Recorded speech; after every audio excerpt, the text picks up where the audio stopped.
Flat Earth Debate, Uncut and After Show.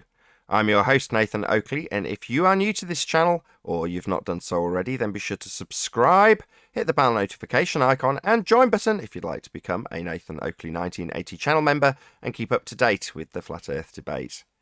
If you would like to support the channel, there is a super chat that runs alongside each of these shows while they are premiering. There's also a PayPal, Patreon and crypto link in the info box below the video. Speaking of Patreon, I'm going to do a quick shout out to all of you who do support me on Patreon. So a massive shout out of thanks and appreciation to Melby Styles, Troy Shuker, Bose Nell, Joseph Pizarro, Samson, Maris, Mobile Max 777, Neo the One, Lost Cat FE, Rob W, Open Minded, Reese Pound, Del West Watson, Mike, Muted, Dick Earth Skeptic, NA Literalist, Maria Neelands, Unbelievable Productions, Blue Ridge Ranger, Rob H, The Real Gabster, Windrider, Liam Nedrick, Abraham Mohammed, Naibai, Adrian Quintana, Skeptic936, Life is Short, Fireball X, TheFlatEarthChannel.com, Texas Mike, Edwin Johnson, Kirsten Smith, and David Wayne Foster. So another huge massive thank you to all of you for supporting me on Patreon. Also below this video there is a link to get £50 back for swapping your UK electricity supplier to Octopus Energy. With that I'm going to hand over to whoever is in Discord and Google so you can enjoy their conversation while I set up for today's live show. What's up, Tent? Doing laundry. I'll be back. Okay.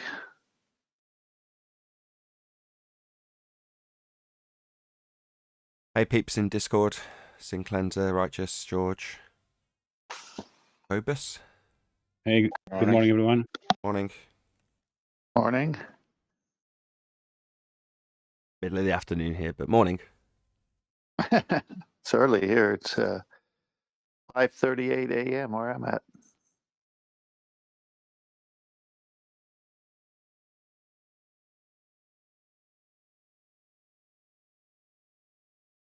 So there's not going to be many people watching this live in California. I don't think so. Well, with modern technology and recordings, they don't have to wake up and watch it. They can watch it later.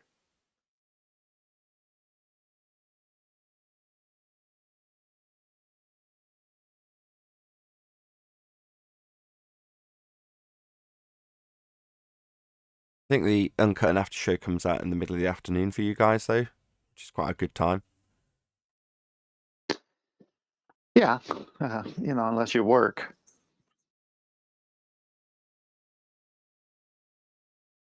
But, you could always go back and listen when you're home.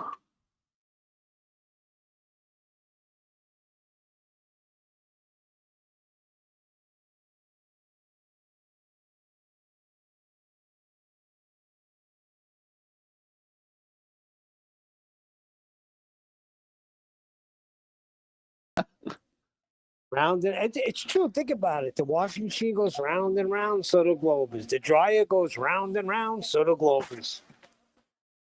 Okay, I've got it up. We're all running. Let's All go. right. Got the sextant on screen. All right. So obviously this is a very nice sextant. It's not the plastic kind, but you get the drift. You need this instrument out at sea or wherever if you want to use the stars for celestial navigation. If you go to the next slide, what's this guy doing on his porch? Got out on his porch and there's a plate on top of something. There's some liquid of some type in the plate.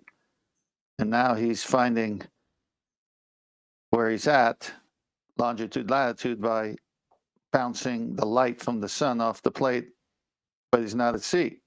So he's basically using something to act as a horizon. What is it? Next slide. This one is an artificial horizon, and it's got water in it, finds its level.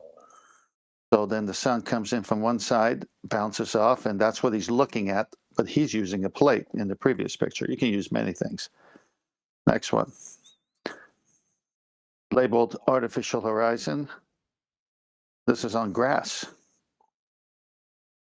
Next one.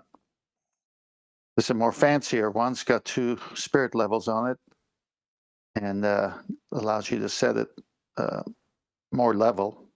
But it doesn't necessarily have to be, because if you put water, the water finds its level, whereas this one is not water. It's some black type of substance that the sun can bounce off of. So this one needs to be level. And then the site that explains it, as there's many sites, it says molasses, the edible artificial horizon. They play the molasses as an artificial horizon for sextant sites. To get an optimum height, we use a box on the stool for course adjustment and fine tune with some random book. The plate only has to be level enough to keep falling off the box.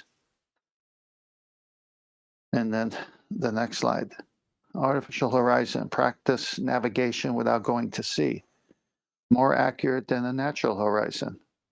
Used for backyard practice, finding exact position when inland and making exact sextant shot on foggy mornings.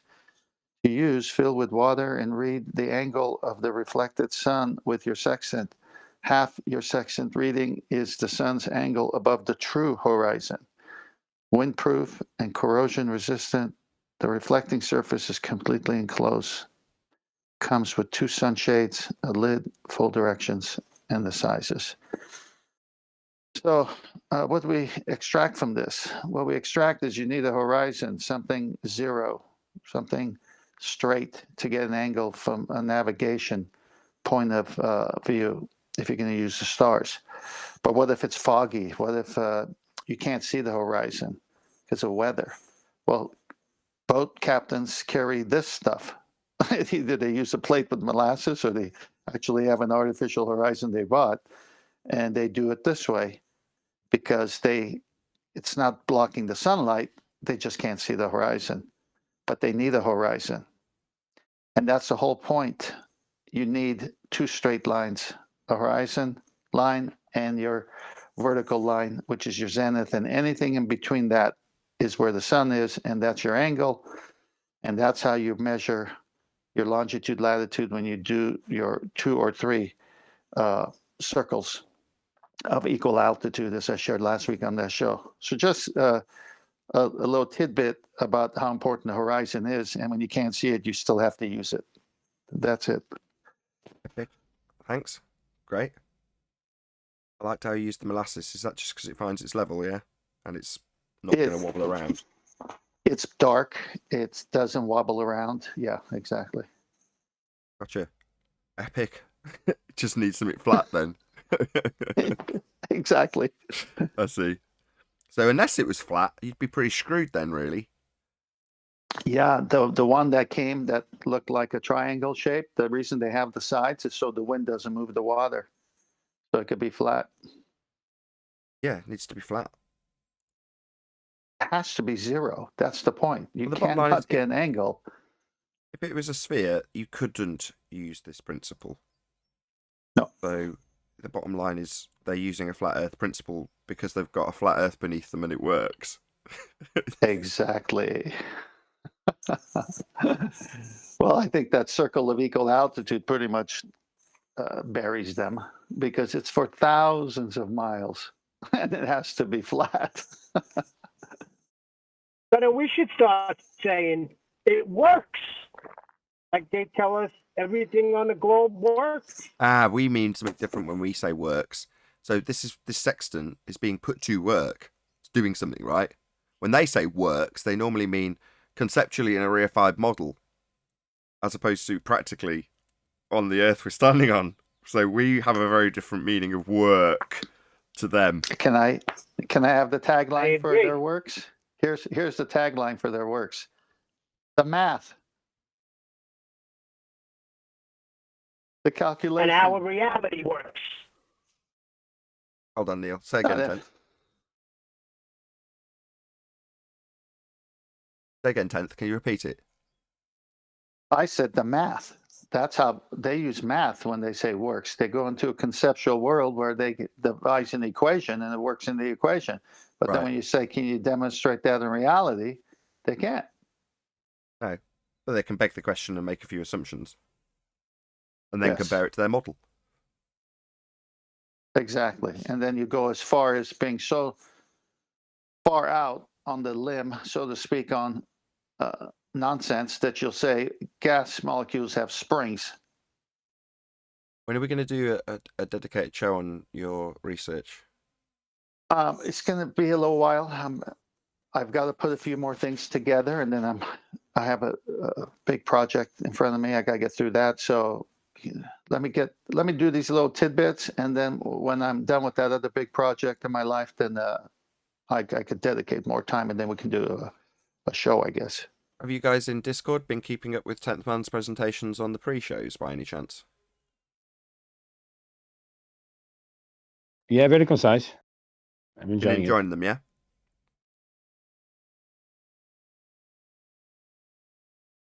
Totally leading question. You've been enjoying them, yeah? Yeah? 10th man is ace. 10th Man is ace. Yeah, Nathan, we enjoy it. Yeah, we really enjoyed the presentations. Thanks, 10th Man. No, I have enjoyed them, and just for a bit of confirmation. Everyone else does. Well, because they make sense. It works. They do work. I like the geographical position. Yeah, that's a killer for them because they've mapped out all the stars where they are over the Earth at every minute, every second of the day, and that's the book that they have to go to. So no matter where they are on the Earth, they know where those stars are on the Earth every hour, minute, second of the day, and they could just aim at one, no matter from where they are. All they need is an angle to it. But the issue is you need an angle to it. Well, you can't get an angle with a curved surface. You need a straight zero setting. That's why the sextant has a zero setting on the dial. And that's why you point it at the horizon, the zero line. That's your baseline. And then the geographical position is exactly the zenith position of that sun over the Earth, but it might be 2,800 miles away from you. So what's your angle 2,800 miles from that GP of that sun to you on that sailboat? You need an angle. You can't achieve one with a curved surface. All game over. It's got to be flat. That's the bottom line. Yeah, it has to be. Every geometry, that's what I'll do later, is I'll show you the geometry courses that I went and looked at about lines and angles and how to achieve angle, corresponding angles, all transverse, all the stuff that I maybe one time was taught, but I don't recall. Just doing the little research on it, there's nobody in geometry that tells you can achieve an angle without a corner. You need a corner. Yeah, and the flat plane beneath your feet and the zenith is what gives it you. Yep. Zenith being the line down from the top of the sky through your head, down through the ground, and then the ground itself being the 90 degrees that it gives you that angle. Yeah, you need the 90 degrees, and then if the star's directly over you, then it's at 90 degrees at your zenith. If the star's between you and the ground, then it's somewhere between 90 and 0. And that's why they say don't do sextant readings 15, some even 20 degrees to the horizon below because of the atmospheric refraction, all the junk in the air. But there's very little refraction and no refraction at the GP position. So even in their book, they have refraction corrections, but they're so minute that doesn't make a big difference until you get to that 20, 15 degrees above the horizon. That's when they say, don't even bother here because, all the lensing and the water molecules in the air and the junk and all this stuff. So, but directly over your head to have that GP, no refraction. Directly over your head, no refraction. Can I ask a question? Feel free. I think it was Red's rhetoric. I don't know if I'm going to get this right. I probably am not. But he was saying something like there's no way you can get two perfect triangles on a flat surface. It doesn't add up. Is that ringing a bell to anybody? Yeah, I think he's cross-referencing a spherical projection and then claiming that's how the land is laid out.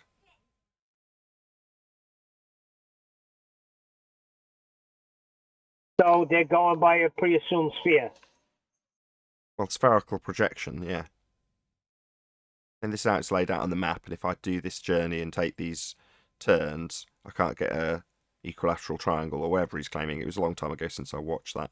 But yes, basically, it works on my spherical projection only if I make it spherical. That's what he's saying. Doesn't really prove anything.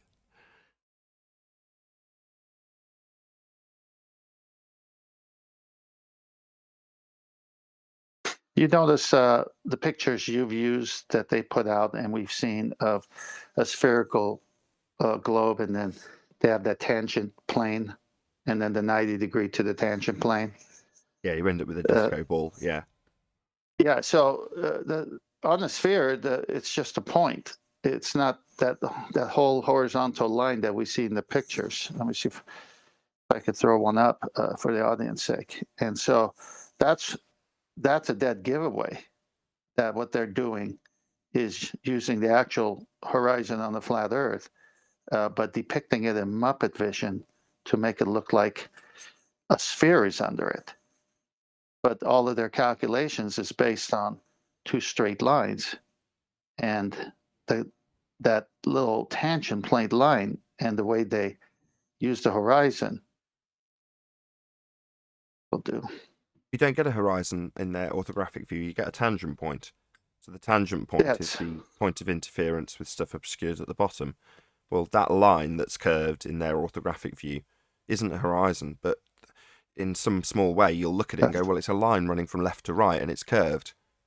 And then if you go, well, that's obviously not how our world looks, well, no, you're seeing the side view, so you can take away any perspective effects, and then the horizon's not represented as a line from left to right, it's a dot on the screen at the tangent point, at the blockage, and that's the only reason why you've got any claim to be horizon. But it's not actually a horizon in that depiction, it's just a tangent point, it's just a point on the curved surface. Correct, but the way they show it, do you see the next picture I got up?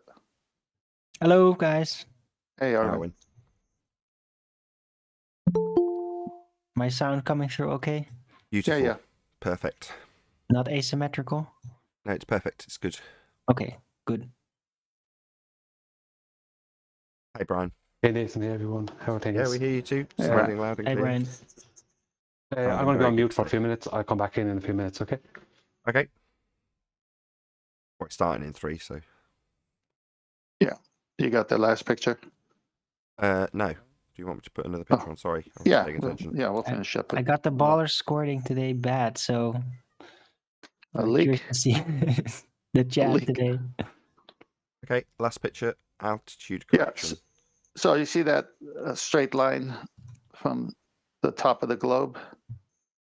That's... The globe is there as a trick. It's a Jedi mind trick that you can't do what they're showing above the globe with a globe. All this could only happen on a flat surface. Right. Yes, good diagram. Epic. So, Aaron, what'd you do to the globers? Oh, I just kind of pushed them. I analyzed them and basically came to the conclusion that for some reason they are suffering from dementia because they keep on asking the same questions over and over and over again, even within this time span of 10 minutes. I will just have explained something in detail, and then they'll ask the same question again 10 minutes later. Oh, you mean Like intellectual... literally not remembering that I just answered that. Intellectual amnesia. Right, but it is really, it is amnesia, but at some point, when amnesia is that persistent, then it's not just amnesia anymore. It becomes dementia.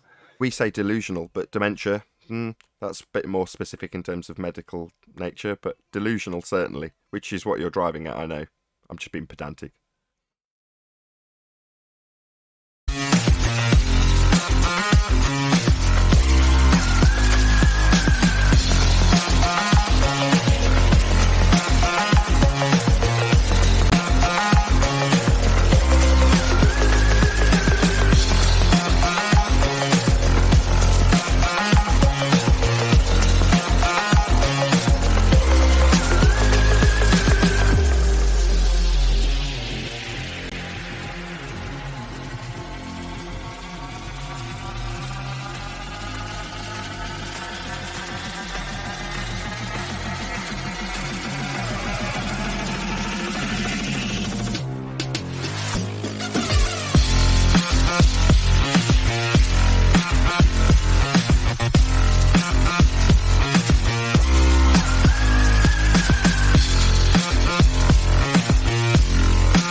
day! What a lovely day! Welcome to Flat Earth Debate Live. I'm your host, Nathan Oakley, and if you are new to this channel, or you've not done so already, then be sure to subscribe, hit the bell notification icon, and join button if you'd like to become a Nathan Oakley 1980 channel member and keep up to date with the Flat Earth debate. If you would like to support the channel, there is a super chat that runs alongside each of these shows while they are live. There's also a PayPal, Patreon, and crypto link in the info box below the video. Also below this video, there is a link to get £50 for swapping your UK electricity supplier to Octopus Energy. Most importantly, if you'd like to join the discussion, simply mute the page you are currently watching, then click the link in the info box below this video to join the panel and express your views on the nature of Earth. If you do join, please don't swear. If you do, you'll be ejected, and if you are, please don't try to rejoin the stream using sock accounts. You'll be warmly welcomed back on the next stream. Please also share the show on social media. Sharing the show obviously increases the live audience, but this in turn increases the chances of a more diverse panel, so please share the show on Facebook and Twitter. One last time, if you're new to the channel or you've not done so already, then be sure to subscribe, hit the bell notification icon and join button to keep up to date with the Flat Earth debate. I've got a whole bunch of people here today, so we have got Arwin, Brian's Logic, 10th Man, Chocolate Saying, Neil, and a whole bunch of people in Discord. So welcome, one and all. Greetings. Hello. Good afternoon. Morning. Hey, good morning. Good morning. Hey, Stag. Any more hellos from Discord? Good to have you all. Flat Earth Monday. Unless you're not watching this live. But yes, indeed, it is Monday. Good to be back and all that stuff. Any evidence of a physical geometric sphere edge horizon, formerly known as the curve of the Earth? Not even on Monday.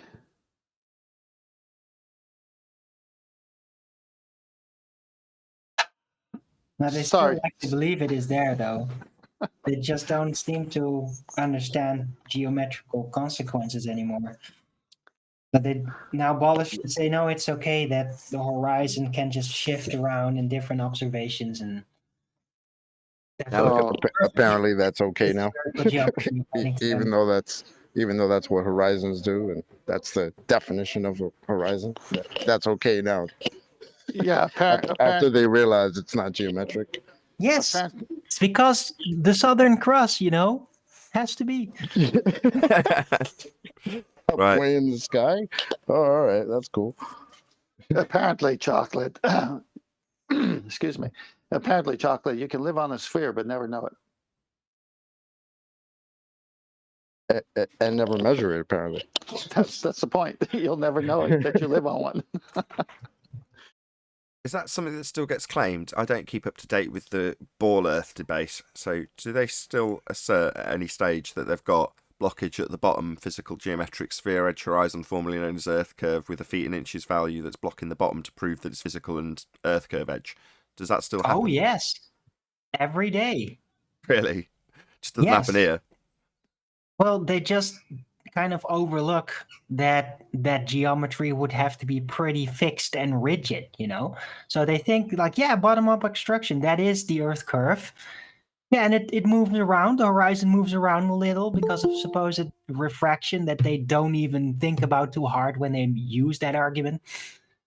And they just think that is what the curve is. It just moves around and all that. No, it doesn't, though. I mean, they're moving R with R, so you're moving a horizon with a geometric value that's been derived from its physical nature, and that's what's being claimed to prove its physical nature. And then you say, well, it's non-physical. The bit I'm using and saying is blocking stuff at a feet and inches value isn't actually physical at all. It can move around. It's like, well, then how does however much is blocked at the bottom of stuff in the distance proving that it's a physical Earth curve edge if it's never physical? The answer is it doesn't, and it debunks the Earth curve edge assertion. That's why we never get it here. Now, obviously, I'm well aware that the Earth curve edge maths are still very much in existence and utilised on a daily basis. I'm being a bit facetious. But by the same token, that argument is dead.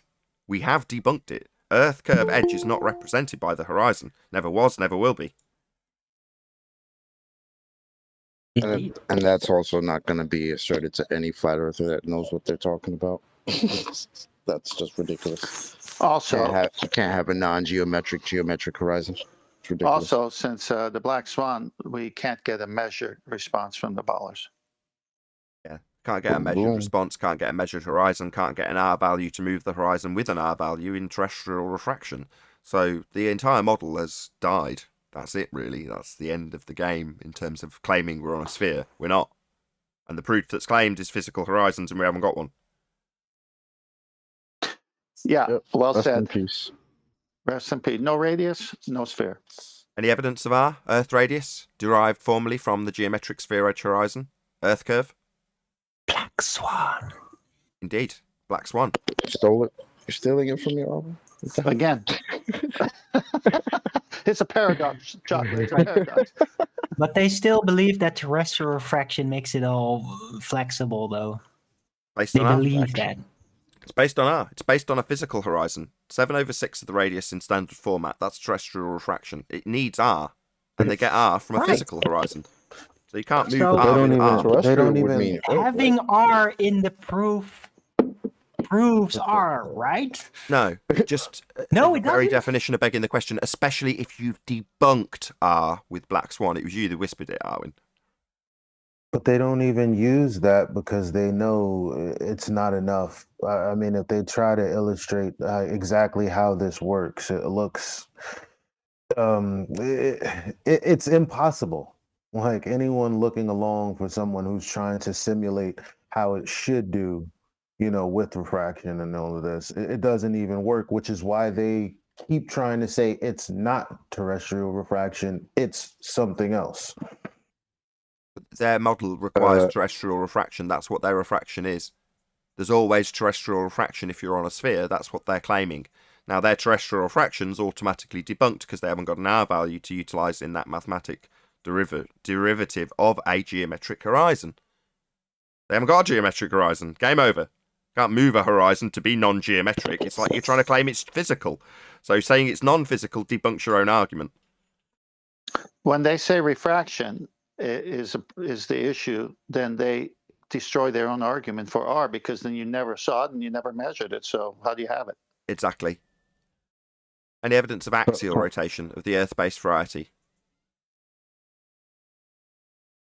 Hell no. That's a far cry from nonsense. Come on. The globe claims that it's turning underneath stuff that's not attached, so you can see a 15 degrees an hour deviation in the form of Coriolis effect. They definitely claim there's proof of a spinning. You have a citation for that? Yeah, Neil deGrasse Tyson. Yeah. I have a citation. I have a citation in grade school. When my teacher said that, I said, how come then I don't feel the spin or see the spin in any way, shape, or form? And then it said you do. You see a 15 degrees an hour deflection as Earth turns underneath stuff not attached. For example, Neil deGrasse Tyson, when he asserts that a football made a field goal because Earth turned underneath the ball, causing you to observe it seem to drift through the goal. Not actually drift, just Earth turning underneath. Or when they claim there's Coriolis effect, causing snipers to have to track their target because the Earth's turning underneath the bullet as it leaves the gun.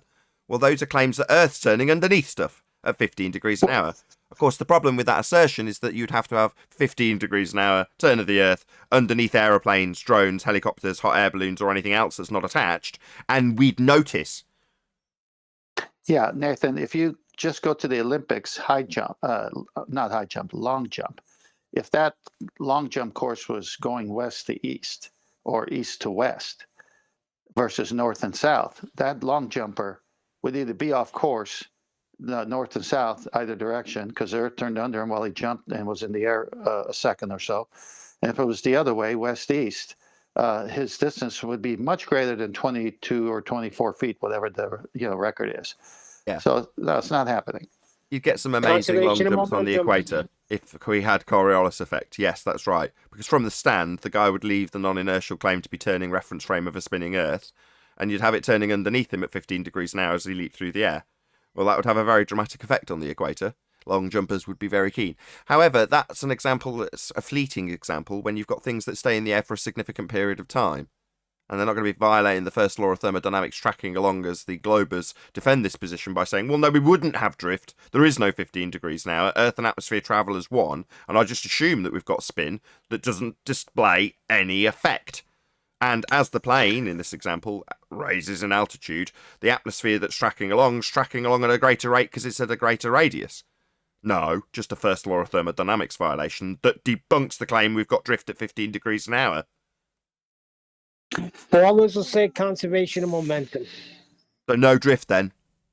Is that angular or linear momentum? Yeah, good point. Both. Well, they Oh, always what? They claim always go angular, then describe a change in linear speed as you move over a presupposed spherical surface. They always say powered flight, and I would say to them, that's right, powered flight. You could stay longer above the turning Earth under you if the Earth was turning, say the helicopter. So helicopter goes up, it's powered. It could hover there, say, for 4 hours, for example. The Earth is turning at 1,500 plus feet per second. How come that doesn't happen? Because it's not. So the bottom line is, they claim we have Coriolis effect, and that's you observing things seem to drift as you turn underneath them. Now, because that does not happen, they immediately take all examples to the projectile and detail why the projectile isn't drifting when Coriolis is observed from the ground as you turn underneath stuff. So for us to have Coriolis, we're turning underneath stuff to observe it. All they ever do is detail the projectile, nothing to do with Coriolis. Coriolis is an observation of not actual deflection, meaning the projectile is travelling in its intended path and seems not to be as you turn underneath it. So the seems not to be means you observe it seeming to drift at 15 degrees an hour. But that would mean Earth's turning underneath things for you to observe that effect, and it isn't. Or you'd observe a lot of drift in a drone because it's in the air for a significant period of time, unlike a bullet or a long jumper or a football. But they're the examples they give us because they're fleeting, and they give them to assert Earth's turning underneath them for you to observe Coriolis effect, and you'll only observe Coriolis if you are turning underneath. So they're asserting we're turning underneath. What's that you reply with, globe-defending believer of a sphere Earth? Oh, why? It's not that the projectile's going to be drifting. Well, why? Why are we detailing that when Coriolis is drift? Well, because it doesn't happen, and I've got to defend why. That's what the globe believer's got to do, defend why they don't have drift. To the point where when we detail how they should have drift on a globe Earth, some idiot like Simon Dan comes along and tells me that my reference frames, when I'm detailing his claim on a globe Earth, well, those globe Earth reference frames are ruined. Because he thinks me detailing the claim they make, but deny, is actually my claim, and therefore needs debunking. We don't have two reference frames? Yet we know that's our argument. No, we don't have two reference frames. Indeed, they are ruined, Simon Dan Clown Show. You just don't understand your own claim, which is that we've got drift from the ground, as we observe things seem to drift because we're turning underneath them in a second reference frame. We're not, we'd notice. So they show us things not drifting. Here's a man bouncing, not drifting. Look, no drift.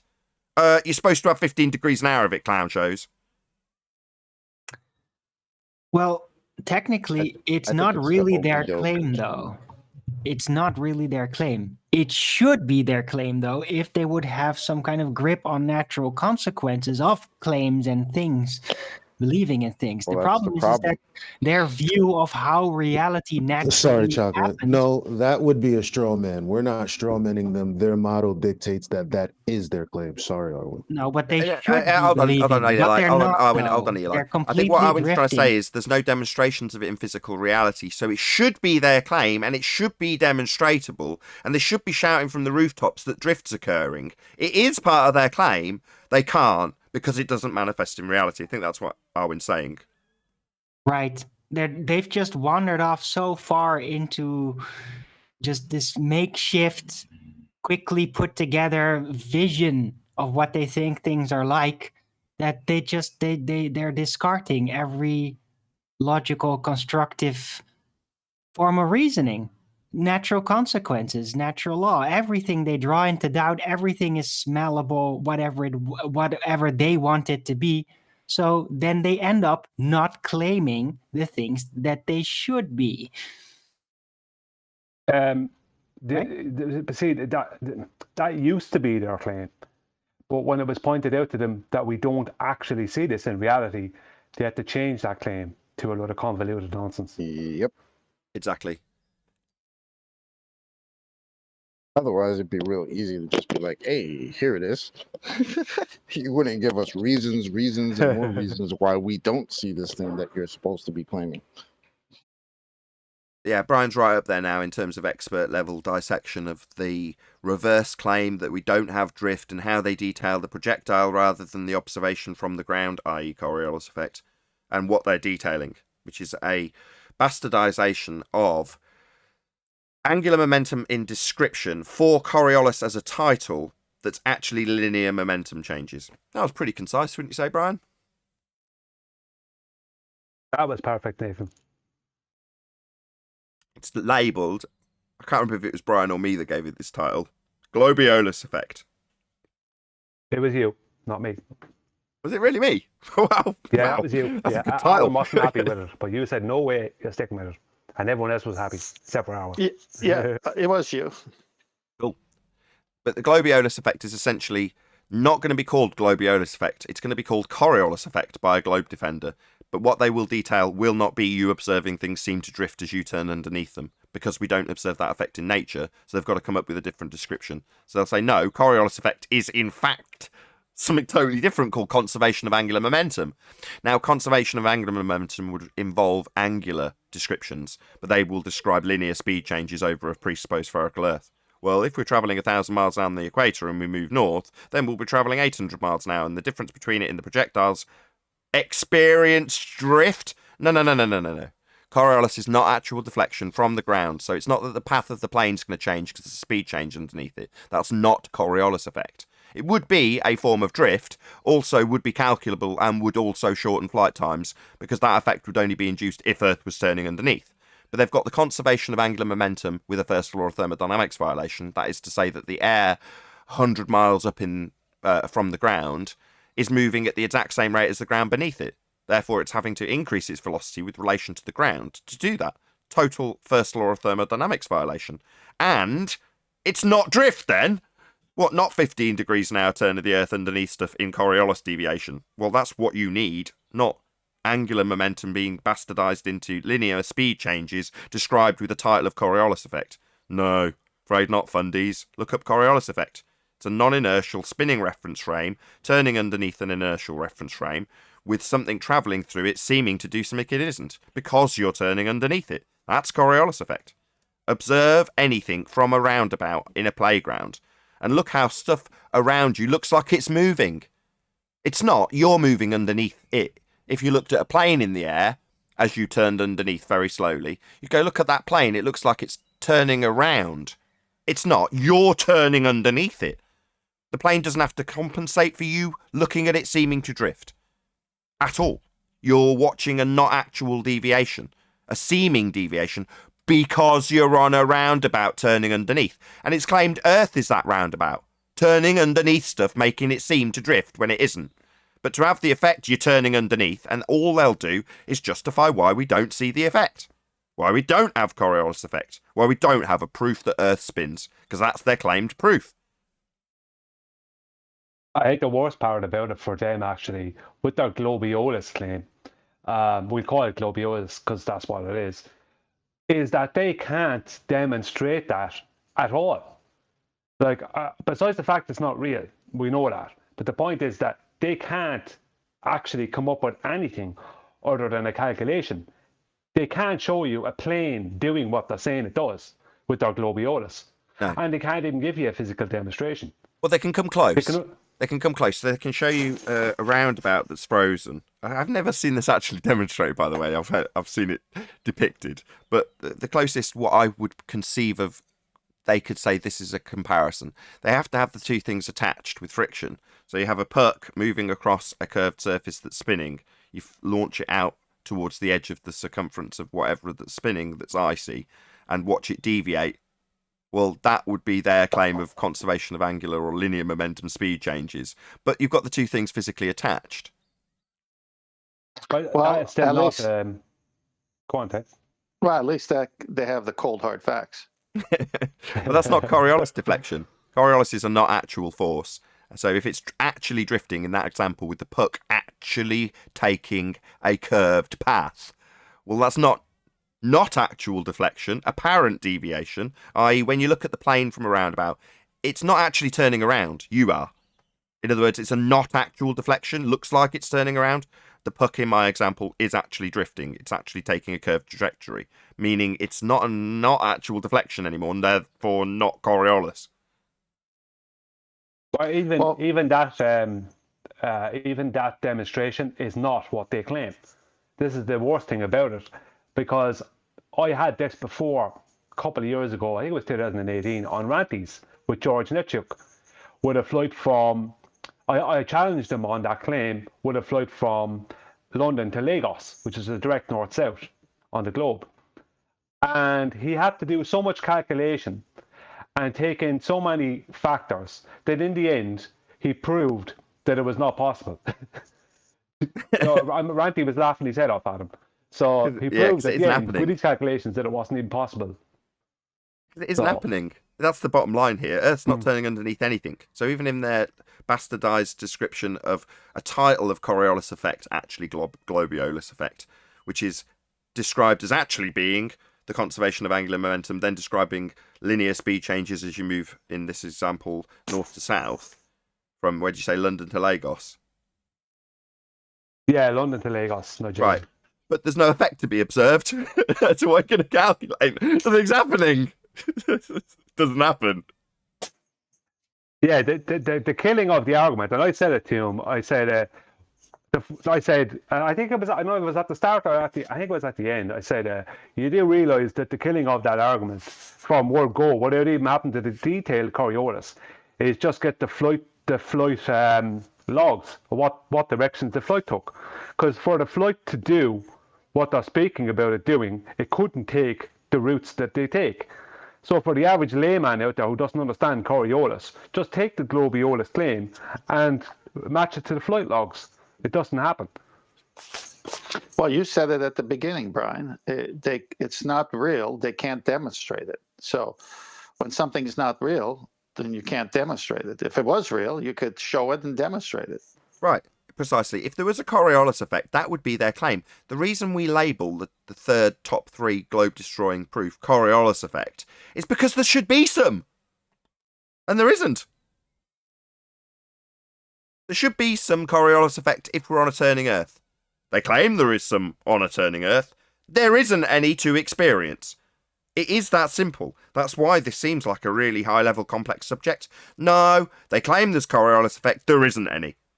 They claim it's caused because you're turning underneath stuff. That is what Coriolis is. We're not. There's no effect. It is that simple. Yeah, and then for me, that was one of the most devastating things when I understood that, being that we're supposed to have two reference frames and anything that leaves the ground is technically not in the same reference frame. And if you fly west, the Earth is spinning towards the east. Well, that didn't make sense to me, because I'm like, wait a minute. I've worked at an airport for almost 10 years. I've taken flights back and forth, east to west coast of the United States. Every time I've flown back to the east, it's always a little bit faster than it is to the west. So how could that ever be if the Earth is spinning towards the east? Consistent easterly that was winds. Done to me right there. Consistent tailwind when you're going back. That's all it is. But nothing to do with Earth turning underneath. Yeah, because that isn't happening. I like it because typically that is the case, though, isn't it, Chocolate? And you'll get some idiot go and look up the times of these flights and quote something that's going west to east as being shorter as proof. And you're like, that's the wrong direction. Chocolate. I mean, I think at best there you've just proved that the Earth's rotating the other way. Yeah, you've proven it spins the other bloody direction. Good one, Adam. You spotted it. Yeah, I think like air travel completely and utterly destroys. I think it's for the average person, it's the number one go-to for me. If I was going to, when I explain anything to someone, to some average person, it's the number one go-to for me is air travel, because the way a plane flies and the routes they take completely debunk any notion of a curved rotating Earth. Yeah, real plain and simple argument. Good job. Somebody want to add something from Discord? Hold on a second, guys. Just heard some rumblings from Discord. Did somebody want to claim we have Coriolis effect? Earth is turning underneath stuff, or that we're not getting the claim right that you don't make? and that Earth doesn't claim Coriolis effect, Earth turning underneath 15 degrees now. Any challenge from Discord? Did I hear one? Oh, hell no, that's not happening. I just wanted to point. I just wanted to point everybody to David Blaine video again. I'm not sure if anybody had the opportunity to look at it, but David Blaine's Ascension video. Just look at the 2 hour 14-minute mark. He looks down after probably like 16 or 15 minutes of ascending. And yeah, it's still in the same spot, guys. So for me, I know this is not viewing it from the non-inertial reference point, right? But he looks down after 15, 16 minutes, and he's exactly over the same spot that he left from in the first place. So for me, that is nail in the coffin. I don't even go back to Coriolis, whatever. The Earth is standing still. It's not moving. And that is clearly displayed on that video. Right. Earth's not turning underneath David Blaine as he levitates. But yeah. They get in trouble here too when they answer that the Earth's atmosphere, oxymoron, is turning with the Earth, because now they're saying that it's a closed system. So in order to wiggle out of the Coriolis, because they can't, they turn their open system into a closed system and start a whole new line of rubbish, because they just destroyed the other part of their globe, an open system. Well, when they start to contradict themselves by using the sniper bullet claim, they have to stick to the sniper bullet claim, but they always have to go to that. That's why that's the number one go-to, simply because it's such a small amount of time, and it's something that we can't see happening. So it has to be something that appears to the average person, it appears invisible because you can't see it. You can't see the bullets moving too fast for you to decipher it. So it's the only place that they can try and calculate in some of their globiolis. But that's the worst. But that's the worst place, Brian, because the longer you could stay up, the more Earth spin would be proven. Yeah, that's what he's saying. Oh, absolutely. But yeah, go on, Nathan. No, I'm agreeing with you. That's what you're saying. You're saying because they'll use something like a bullet, because in reality you're not going to see it. It's too fast. But they can make the claim and calculate the claim and claim that it's being tracked as Earth. They're having to track the target as the Earth's going to turn underneath it after he's made the shot, right? But they're doing that because they've got a very limited time frame to make the claim. And I think your point is to say, well, you've got to tie them to that claim. In other words, it doesn't matter if it's Neil deGrasse Tyson's football curving because you're turning underneath it to see it seem to curve through the goal, or a bullet that's having to have the target led, or a gyroscope that's got the Earth turning underneath it to cause it to move in the cage, or a pendulum that's knocking over dominoes because Earth's turning underneath it at 15 degrees now. All of those assertions are their actual claim. So it's good to get the Glober, and I think this is Brian's point, to actually state their claim. So Earth's turning underneath the gyro, right? Bob Nodal proved Earth is turning underneath the gyro at 15 degrees for you to see it deviating. Right, so Earth's turning underneath as a non-inertial turning reference frame, and the deflection in the gyro's not actual deflection, Coriolis deviation. Gyros don't deviate. They spin in the same fixed reference frame. They just spin and spin and spin. Imagine a bicycle wheel on the end of your finger. You move your arm and it just spins in the same position. Well, you moving around it is like the cage moving around it. I.e. the gyro's not deviating. It's because the ground beneath it's turning, according to them, at 15 degrees an hour that you get the deflection. So it's a Coriolis claim. So once you've got them to actually concede that that is what they're claiming, because half the time they'll tell you that they're debunking the reference frames you're claiming. In the case of Simon Dan, well, your reference frames that this example with Earth turning under a gyro at 15 degrees now, I'm going to debunk those reference frames used to claim Earth spinning because you're detailing how it should work on a globe. And I'm so stupid that I think that makes it your claim. Like, no. You've just got to claim that Earth turns underneath stuff and it doesn't happen. So let's get you to actually concede what you're claiming. So Neil deGrasse Tyson's got Earth turning underneath the ball. Well, what will they cry then, Brian? No, Neil deGrasse Tyson doesn't know what he's talking about. That's what they'll do. Yeah, they never, they never use any other example other than the bullet. And even though the bullet is powered flight, right, which is the thing they argue against with airplanes, it's so stupid. and helicopters. But they never use a glider. They never use a hot air balloon. Because those things are visible. We can see it's not happening. We can see video on YouTube. The average everyday person, straight to YouTube. Yeah, it's not happening. But you don't have a video of a bullet. So they have to use that short hang time to calculate in some globiolus in a desperate, sweaty attempt. You're not going to win. And then by doing that, they're then claiming things are that the Earth is rotating underneath stuff. Right. And they're held to that task. Shout out to Godzilla37. It says cognitive dissonance is the mysterious force that is responsible for the globe spinning, hiding the bottoms of boats, gravity, and numerous collections of Star Wars action figures. Powerful stuff. Thank you very much for the super chat, Godzilla. Cognitive dissonance is a cruel mistress. Good job I don't suffer from it. Any evidence we can have gas pressure without the necessary antecedent of a container for the gas to press upon?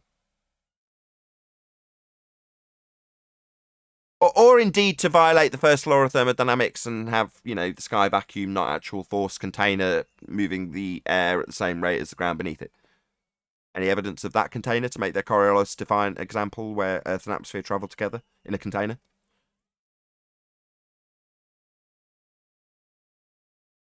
Imagine a train. No? I'm tracking with you, Nathan. Boom, boom. Any scientific evidence of gravity?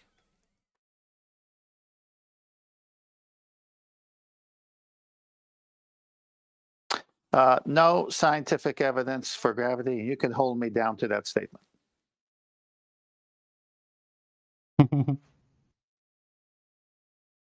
Getting a pummeling at the moment, isn't it, gravity? Well, is there scientific evidence for apparent orbits? It's used to getting a beat down. I'm afraid not. A manifestation derived from Einsteinian descriptions of pseudo force-based bending. I'm afraid not, Brian. If you call something like disequilibrium and equilibrium and what happens to an object within a medium, gravity, then that's the name you call it. But that's not what we're observing. A force that's not a force doing what we see happening. Right. Any single viable hypothesis from any of the fields of astronomy, cosmology, or astrophysics?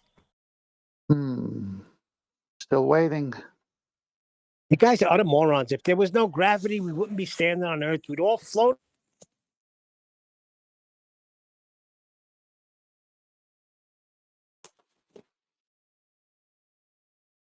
No? Enthusiastic Discord panel? What Earth are you talking about, Neil?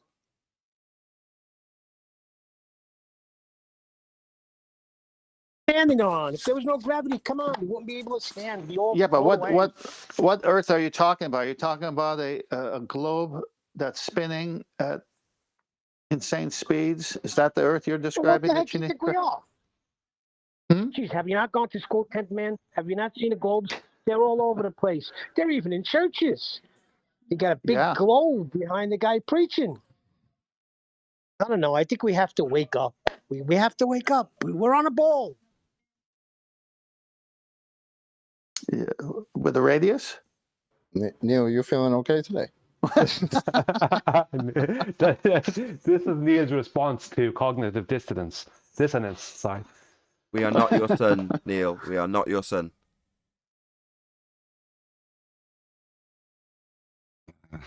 Is there a new solvent at work, Neil? That's SON, by the way. Say that again, Adam. I was just asking whether Neil's using new solvents for these flooring work. Yeah, must be the detergents. He smelled the ether. Yeah, that's like ether, you say? Hold on, Brian.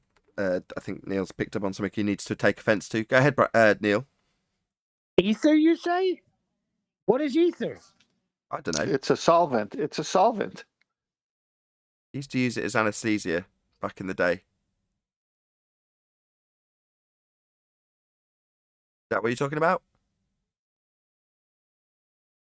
No, I'm talking about the other ether that we're supposed to be in, that medium. You know, like fish are in water. That's their ether. I mean air. Air, right? This is Air. our ether. Air. Is that what you mean? Well, Air. Neil, I got a suggestion. Sleep on it for a day, and you'll have a better understanding tomorrow. Hold on, he made a comparison like fish in water. Well, we're not in water, we're in air. Is that what you mean? Yeah, Air. and air's like the water. But you said ether. We've got a word for that. It's air. Yeah, that's what I say. But they take it another direction. They say, no, it's not. Not the Not air. air. There's an ether. Where?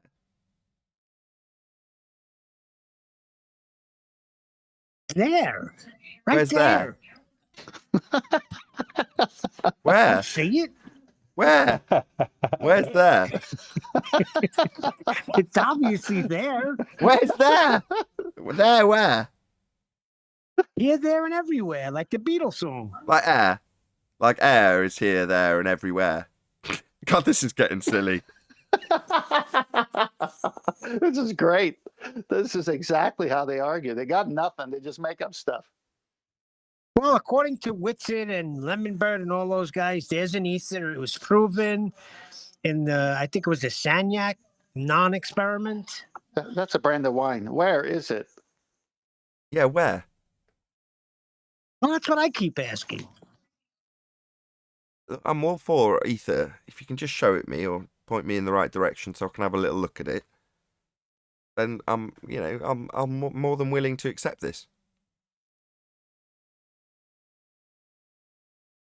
Can you show it me or what? What's going on? Why am I being met with silence? I'm saying I'll buy into your ether, man. I'm here. I'm waiting. I'm willing. Just show it me. Is there an ether expert in Discord? There was a sale, Neil. I don't know, man. This doesn't seem like a particularly big issue. There's a general worldview that the sky is a vacuum, so I'm not too concerned about people's beliefs of ether, regardless of what it is or where it is. Not that I'm being shown it. Anyway, let's shout out James Richard. I don't understand why they would lie. Therefore, they are not. In all of man's history, world's governments have never lied. I totally agree. Why would they lie if we can't divine motive? They're not lying. Right, James? Thanks for the super chat. Why would they lie? Why would they lie? Well, that's a wrap. Lie? Indeed. I don't care. I don't care, though. I speak to Chocolate's song rap. I don't care why they lie. Do I know they're lying? Yeah. Do I care what motivated them? No. I can guess. That control. That was the whole point of the song, because we're asked all the time, well, why would they lie? That was the whole reasoning behind the song. Indeed. Because that's one of those questions we get all the time. And it's like, guy, how about we figure out whether or not they're lying in actuality first before we try to decipher motive of why they would do such things? I mean, we can have a guess at their motive. Most of it's to do with power and control when you really dig into it. And that seems to be consistent no matter where I dig or what I'm digging over. It's control, it's power. We're in a controlled structure. Our society, a term that means pretty much that. Our government, another term that pretty much means exactly that, mind control. That's what it's all about. So you've got to be in a system with certain rules, certain regulations, certain paradigms, in this example, that are adhered to by everyone. So everyone's on the same page, no one's asking too many questions. Well, that's like when they say rules for thee, but not for me. Yeah, basically. No politics. This is it's not that I'm getting away with it. This is directly related to the subject matter in terms of why would they lie about the nature of reality? Well, why would they lie about anything? Who cares? The motive isn't important. Is it true or isn't it true? Well, it's not true that we're standing on a spherical surface with a sky vacuum spinning. No, that's not true. Well, why would they lie? I don't care. Yeah, the detectives turn up at homicides where someone is found with 3 or 4 bullet holes in them, and there's a gun on the floor with a bloody handprint on it. That's not the person's who is dead. Did they go, but why would someone kill someone? And then if they cannot figure out the Yeah. motive behind why that person was killed, they decide that person wasn't killed. Yeah, that's it. No, That's not the dead. comparison. Exactly, Chocolate. You've got the guy standing there with the smoking gun in his hand, and they go, "Why did you kill him?" And the guy turns around and says, "I've got absolutely no reason whatsoever to want to kill this man." And they go, "Oh, right then. He's obviously not dead."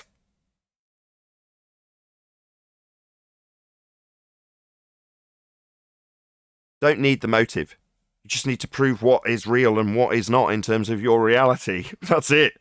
Once you appreciate that these people are liars, what do you want to do? Do you want to spend the next 10 years of your life appealing to them?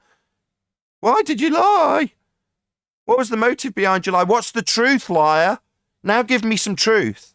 Yeah, what makes you think they'll give you that? Absolutely absurd. Once you appreciate that you have been lied to, your best advice from anybody ever is going to be walk away from the liar. Yeah? Get that person out of your life. That's what they do. Then get them out of your life. Don't appeal to them. Why? Don't find out why and then try and appeal to them for a further lie, which is all they'll give you if you ask them for the truth. That's exactly what I was going to say. If they're going to lie, they're going to lie about the lie. Then they're going to lie about that lie. And that's how you know they've been lying. So not people you want to deal with. Well, asking the question, why would they lie, is an oxymoron. I don't know if it can be classed as an oxymoron, but it seems like an oxymoron. Because why would they lie? Why does someone lie? They lie to deceive, to hide, whatever. It's a deception. So why would they lie? To deceive. Same reason anyone lies. There's also a problem that the general populace will disseminate this information. I've done it myself prior to Flat Earth with my niece. I sat there and explained what the stars were to her in heliocentric terminology, in no uncertain terms. So at the end of the process, she's one step closer to reifying that sphere Earth into existence based on a description I've given her. Was I lying? Absolutely not. There was no intention whatsoever to deceive her, my niece. Well, if there's a huge number of people all disseminating the same nonsense because it's what they understand to be true, they stand under as their reality, then they're not lying. And most, if not all of the people who are out there disseminating this information don't know. There's very, very few people you can actually point at, astronauts, that are actual liars. Astronauts are liars. But other than that, who else are you going to point at?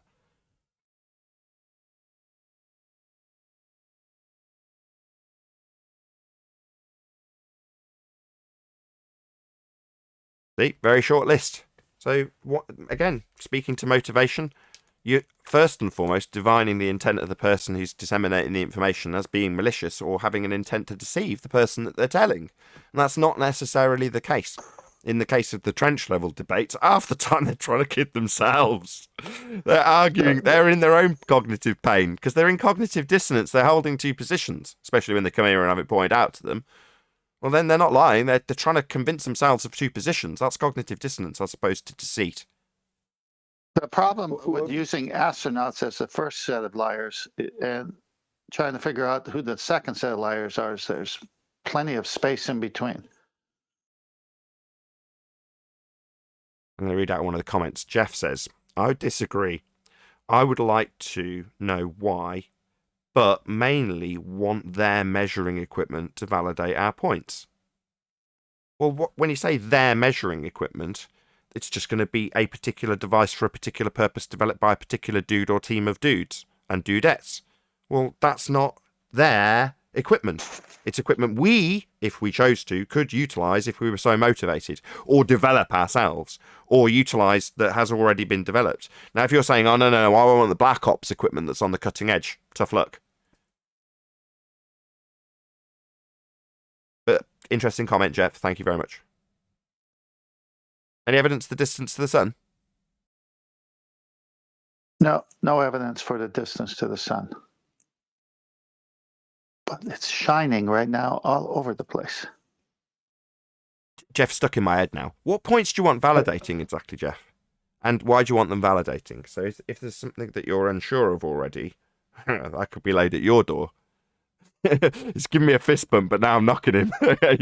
This has come through 5 seconds later, hasn't it? Yeah, Jeff. So what is it that you need validating, and why do you want it validating? Now, I'm going to speak because you're obviously going to be typing your answer while this is going on, but is it so that you can present it to the rest of the world to convert them? Is it because you want the information to be disseminated once you've got their technology to prove your or validate your points, as you phrase it? In other words, what's your motivation in doing this? Is it to evangelize about flat Earth, or is it that you're uncertain about what you're describing as needing validation?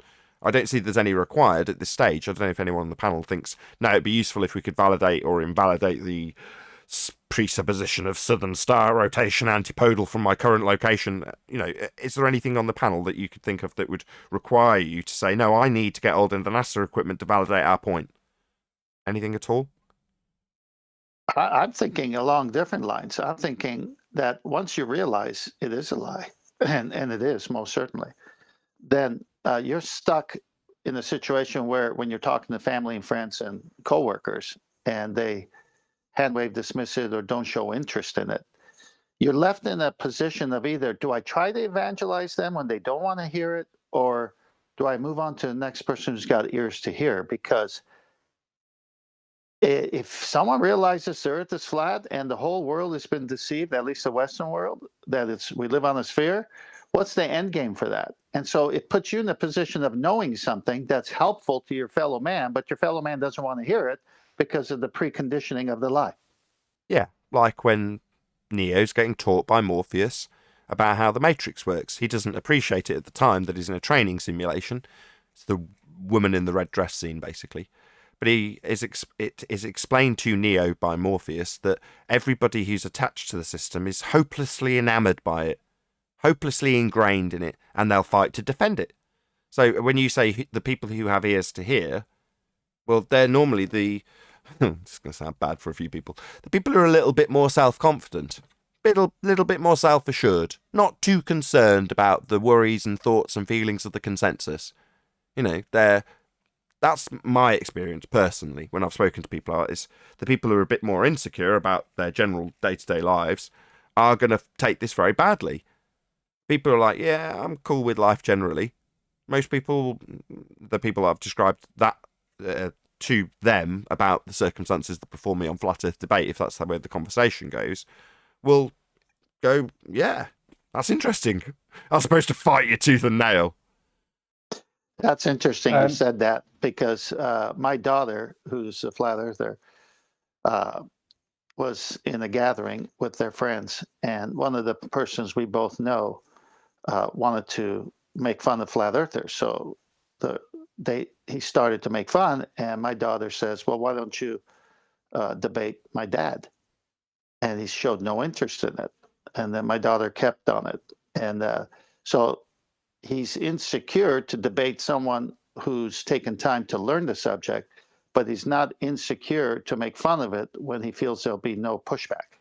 And that's what, and his last words, and he's a dear friend, his last words was, I don't ever want to talk about it or debate about it. I'm avoiding it, basically. Fair enough. Jeff was good enough to give me a reply, so I'll just actually read out his comment. I seek truth for this reality, existence, purpose, yada, yada, yada. I only want to know, and I think there are more continents. So that's fair enough. That's perfectly legitimate. You know, there could very well be more land. So, yeah, you'd want to know about it, right? The scarcity of certain commodities that were sold at high prices might be considerably lower if we knew that there was endless amounts of attainable land with those particular, I don't know, whatever commodity you're going to mine from it. Yeah, absolutely. Very useful. I hadn't actually thought of that when I asked you, Jeff. Yeah, kudos. Also, shout out to James Richards. He says, if a government is gathering a massive abundance from a lie, other governments are going to do the lie to acquire the abundance.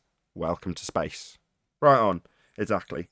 In the same way manufacturers copy each other, you'll see the whatever Samsung Galaxy S22, whatever it comes out, looking just like the Apple version from whatever 12 months ago.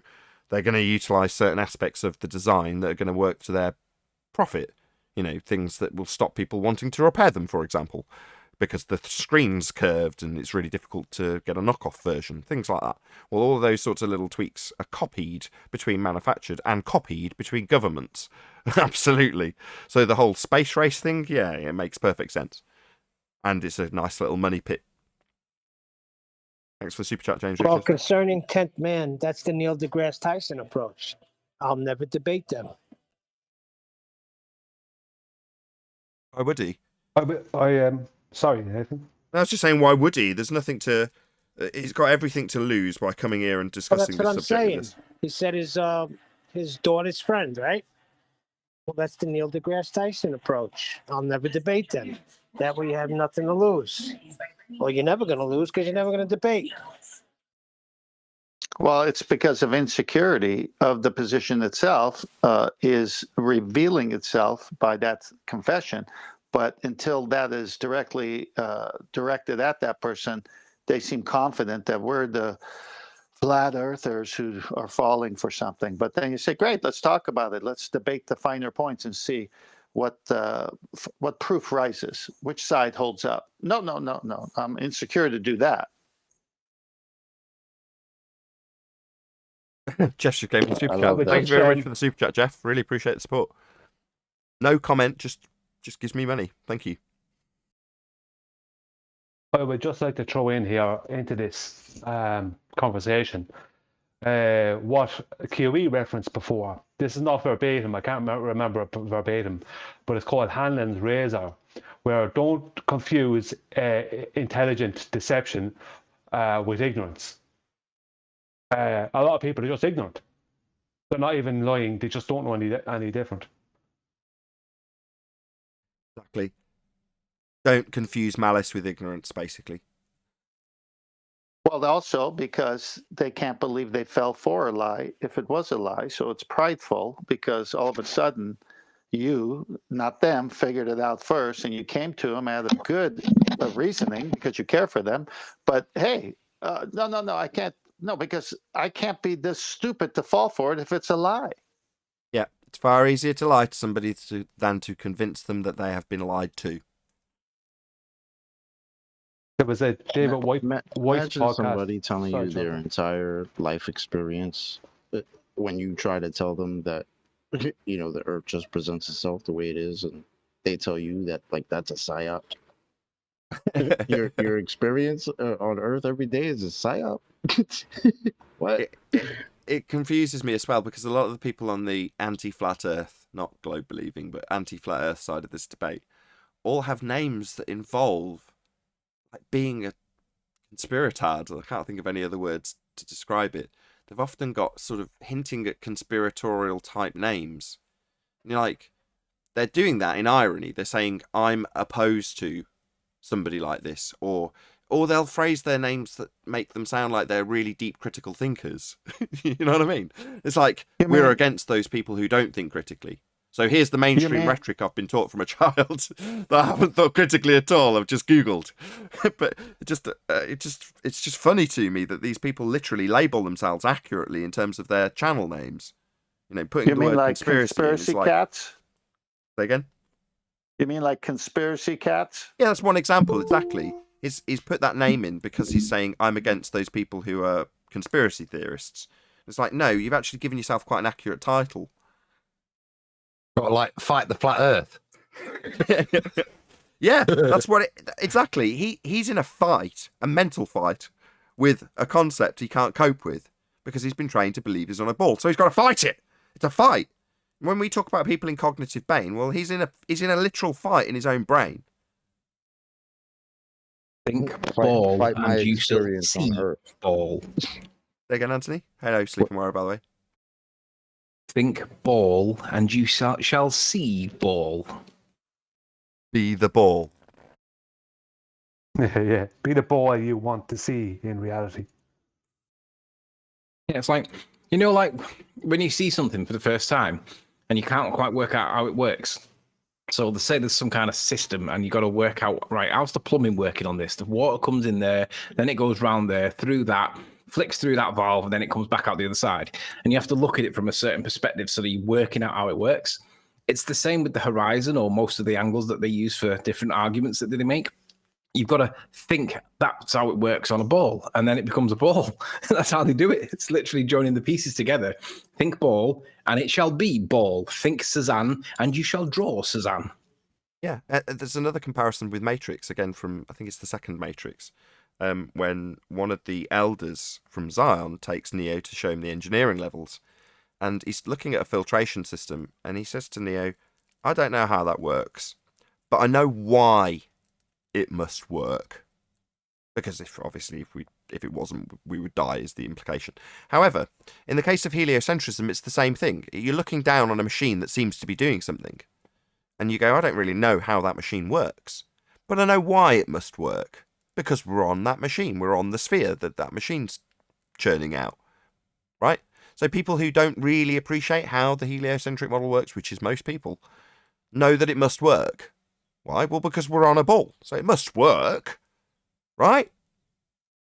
Well, no. But doesn't the Matrix give you the way out as well, then, the little... I'm getting there. I'm getting there. Buddhist kid, yeah. I'm about to get there. So in the respect of this machine, you're thinking that's a false comparison because they need the water. Well, what if you were to consider that the claim to be real world described as Zion is just another simulation? There is no water. They're not drinking filtered water. They're in the hell matrix. They just think they're in the real world. There is no machine. Right? Suddenly there's a very different perspective on that water must being filtered and keeping them alive. No, the machine doesn't even really exist.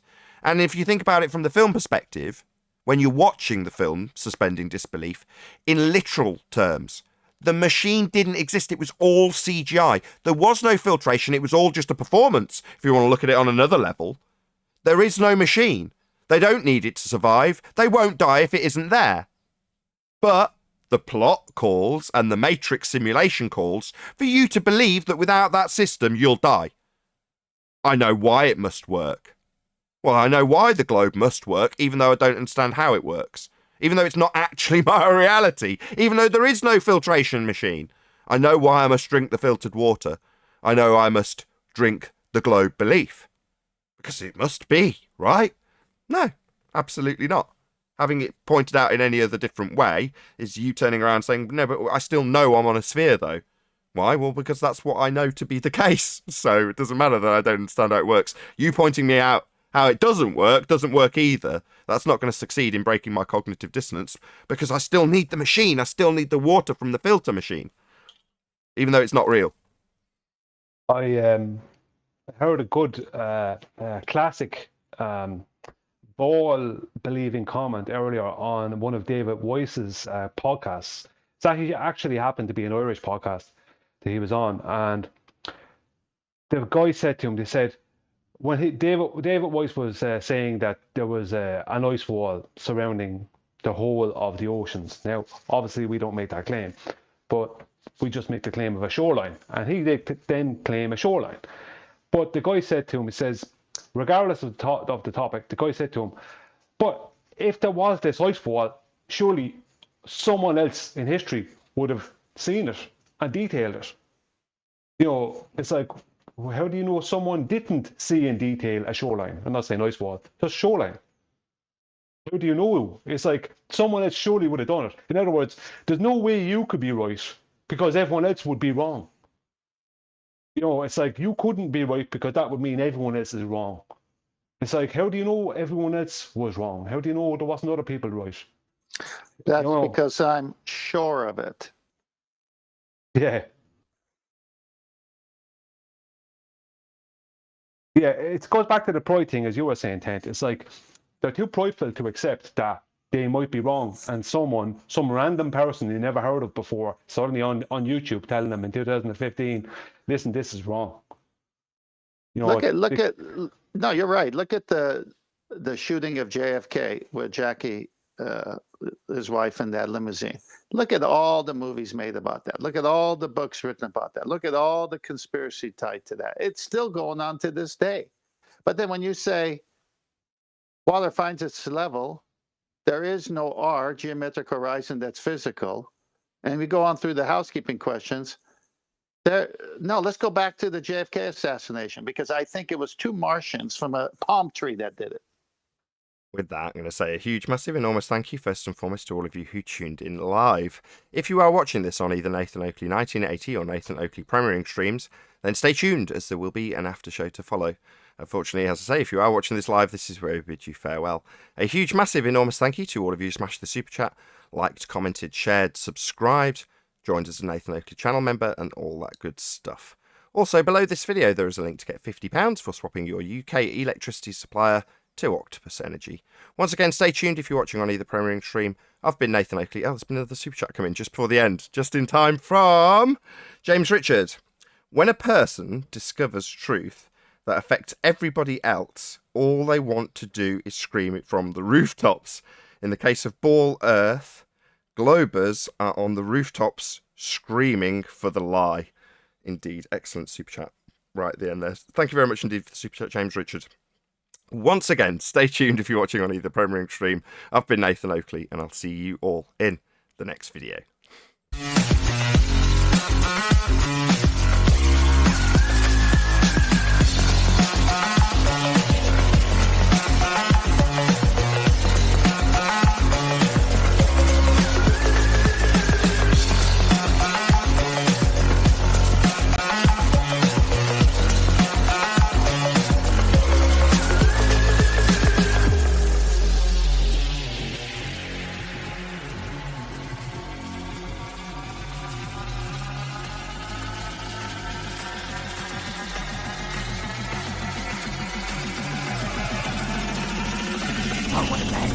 What a lovely day! So you say something, Neil? Just said good show. Yeah, good show. Brian. Yeah, what you were just saying there about the JFK thing. It's like let's avoid the absolute reality that we can absolutely see and prove 100,000,000% right now today, and focus on some nonsense about a president who was the president of nothing, who got killed by a load of people who didn't want him to be the president of nothing anymore. You know what I mean? It's not it. Yeah. No, they're more interested in whodunit novels than they are about the reality. Yeah, there's a meme, a flat-out meme. It's really good. I have it somewhere on the computer. It's shows Tom Cruise laughing, and the meme is like, this is my reaction when someone says to me, "Give up all this flat-out stuff and get into the real world." Are you serious? Yeah. Oh my gosh. Hey, that man. Yeah, right? and listen, and to use Tom Cruise, who's in Scientology, hey, give up Scientology and get into the real world. Yeah, it's like if I say to talking you, about, man, you're just hating on Tom Cruise because he's gonna go out to space and film the next Mission Impossible, guys. Oh, is that where the next one is? Yeah, he's going out to space to film it. Wow. Yeah, boy. Well, I'll put it on my calendar, Chocolate, so we can plan it together to go see it.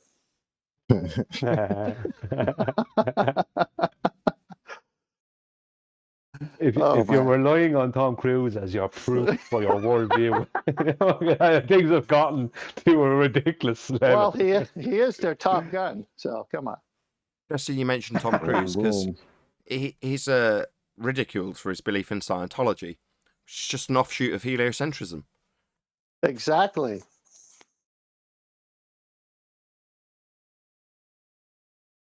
So you push it one little step further, and have got strange narratives about aliens, and it's laughable. But it's like, no, the entire basis of the philosophy or religion is heliocentrism, sun-centric, solar system, planets, aliens coming from them, vast distances. It's all heliocentric. Like, but they just discount the fact that no, his religion, Tom Cruise's religion, has got nearly all the same aspects of my religion, but it's got this other bit that's a bit funny. Like, yeah, but all of it's funny. It's all stupid. No, these bits that he's got part of his religion are just part of it because that's our real world to begin with, and I accept those bits. The other bits that he's strapped onto the end of that fundamental premise that is heliocentrism, those bits I don't accept, and I'll laugh at them. Like, well, we're laughing at your heliocentric belief, which is the same as Tom Cruise's, because it's all based in the same nonsense. Heliocentrism, sun-centric solar system. Yeah, definitely. L. Ron Hubbard's novel was used for that. And nowadays, Tom's getting a lot of press to help him. I mean, everyone's talking about aliens now, and the Pope wants to baptize them. And so, yeah, there's a big deception going to come over this world soon. Well, it's interesting. Agreed. If you look at if you look at any there was one famous documentary about Scientology, and it shows how when somebody goes against it, the way they treat the person. And they basically turn up physically and start kind of intensely kind of trying to manipulate the person back into believing it or to just shut up about it. Right? It's one or the other. Now, is that not exactly what the ballers are doing right now with every new flat earther they can find? Yeah, that's exactly what they do. Well, it's so culty. Flatsoid did a video, I think it was Flatsoid, about conspiracy cats, as we brought him up earlier. And the video, from what I could glean, was him appealing to some flat earth individual saying, let me convince you otherwise. Let me bring you back to the cult. It was really creepy. Yeah, that was me. I did 2 videos on it, and I stopped making the videos because the flat earther, Rachie in question, I got the feeling that like 2 videos were enough, that she didn't want all the attention. Because what was happening is Conspiracy Cats was treating her like she was some kind of flat earth cult victim. And that's what was going on. And he continues. He said to me in a comment only less than 12 hours ago that I was a flat earth victim. That I was being fooled. Me. I'm flat earth. It's just projection, though, isn't it? I'm a victim. It's projection. It's pure projection. Mr. I can't sleep because yeah. Mr. I'd lose sleep if I found out it was a lie. I'll tell you what's funny. yeah. The conspiracy cats. Obviously, I've been back and forth with Rachel recently. She's done a couple of videos, and she was basically questioning certain parts of relative density. And obviously, that's my favourite topic, so I'm quite happy to talk to her about it. And I explained it in detail for her. I completely and utterly ignored all the trolls, and they're all like, "Why are you ignoring me? Why are you ignoring me?" And the obvious answer is because there's no point in talking to them mongs. Somebody that's asking genuine questions is worth more than a one-word answer or complete ignorance. And while she works it out, she deserves a little bit more than that. So I started to explain it to her, and they just didn't like it that I was talking to her, because they were like, "Oh, you're white knighting, oh, you're just trying it on with her now." And it's like, no, she's asking genuine questions, and all your side are all lying to her face, pissing on her face and telling her it's sweat, and the girl's asking genuine questions. We can explain why these things move, why they move in that particular direction, and what causes it. Your lot can only calculate it with correlative calculations. That's not science, that's correlation, and they just don't like it, and they start calling me all the names under the sun. It's outrageous. Yeah, like Rachie. Sorry. It's like they are conspiracy cats' little henchmen, because I don't know, they're acting like defending almost his honor. Almost, it's bizarre. Well, the thing about it is that Rachie, and she said this to me herself, that she speaks with both sides, because she's new enough into it. She's only a year into it. She wants to make sure that she is making the right choice, being a flat earther and stuff like that. And now she is a flat earther. She states it herself, but she does talk to both sides. Now, I have personally given her warnings about these people, but that's all I can do. It's her life. It's her choice for who she speaks to and whatever. There's no point. I'm not going to try and stop someone speaking to someone else. It's none of my business. But she does give them an opportunity, and every opportunity she gives them, they do their best to try and manipulate and as much as possible to try and get her and any other new flat earther they can find back into their cult. Yeah, of course. You know, But here's it's the a key character thing. assassination of Nathan and Atlas they can use. Yeah. Sorry, Anthony, go on. Here's the key thing. They use character assassination as a weapon, right?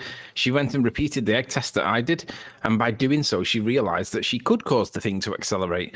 And if it's accelerating, then there must be a force, and we know what force it is. It's pressure caused by adding mass. And no matter how you want to word that, it's not gravity or buoyancy, right? But in her head, she's struggling getting that cog turning. So she's curious. She's kind of on the fence, neither one nor the other. And I'm like, Rachel, you've just proved it to yourself. You've caused it to accelerate without doing anything else other than adding a bit of mass. What's the explanation? And she knows the explanation, but she's got Professor Phil that she respects apparently. And I'm like, you respect Professor Phil? He tells you that Einstein and Newtonian gravitation are essentially the same thing.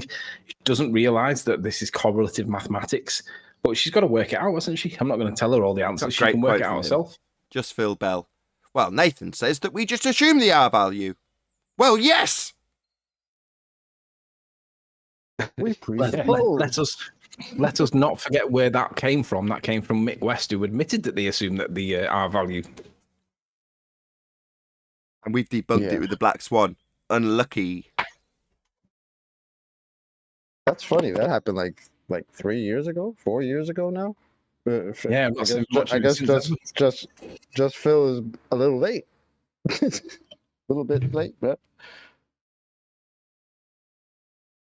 they need the water filtration system from the Matrix. He already knows that he needs that water. Hasn't considered that he's in a secondary matrix. So he knows he's on a sphere. Hasn't considered the possibility that he's not. So yes, of course we can beg the question we already know. In other words, justify begging the question by saying, yeah, I'm going to be begging the question here. you know what's funny? They probably see that girl Rachie, because I have seen one or two of her videos. She seems like a nice girl, but I feel like they're just looking at it like, oh, maybe if we could just pull this one girl back to our side, we have a shot, because she seems nice, and maybe we can coax her right back into the globe cult that we're in. It's like, that's pretty desperate, guys. I don't know if it was Flatsoid.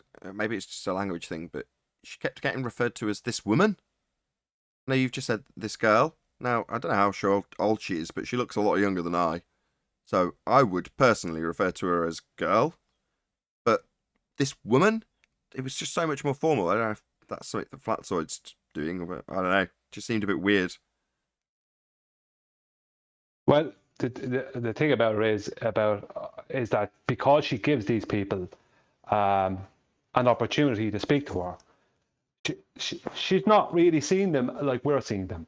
She's seeing them as just like people who are just speaking to her honestly. Whereas we know within their sentences that it's like they have little spells they try to weave all the time. One sentence from them could be two spells, two little globe spells, as I used to call them, because that's what's going on with them. And they'll switch their attack if they need to at any point. Conspiracy Cast, as I said, within 12 hours, and this is the second time he's done this within a couple of weeks, said that I was a victim of the Flat Earth cult, right? This is what he said to me, right? I completely ignored it. His next comment to me was an attack because I didn't bite onto his. It's like using emotions. Like he actually cares about me. Conspiracy Cats really cares. I thought you were just a victim. Yeah, well, he cares about me. So that didn't work. Yeah, so now he's got to attack the victim. Yeah, it's classic projection. It's just classic projection. Yeah, exactly. You're in a cult. Exactly. Come and listen to me tell you about my cult. You don't want to listen to my cult? You better. Yeah, it's like being threatened. You're caught by the scruff and there's a fella with his fist and he's like, you better be doing. That's what it is like, It's like, if I was naive, I would go, oh, he actually cares. He cares about me, this person, Conspiracy Cats. And because I'm not naive, it became very obvious how little he cares. He cares about his cult, and that's all he cares about. Yeah, his own pain. He's trying to alleviate it one conversion at a time. No, they're listening to space.com when they came out with their article and told all the people on the globe side, do not appeal to flat earthers with evidence and arguments, appeal to their trust. That's how you get flat earthers back on your side. Just they're being appeal to their trained. trust. Exactly. Being trained in how to be a good cult member.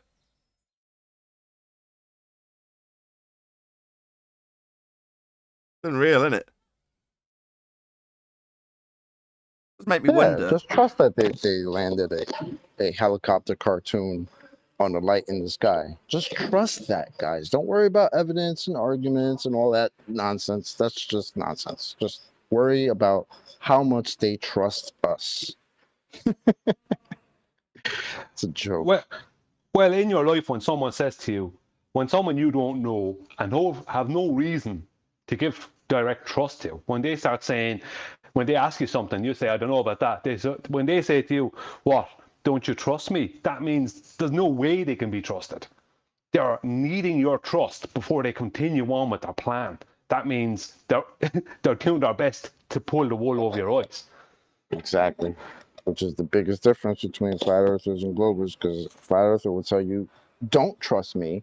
Go and look at this shit for yourself. Go and research it yourself. Go measure it yourself. Yeah, they'll tell you how they've looked at it and how they desperately now need to convince you back into the fold of globe belief.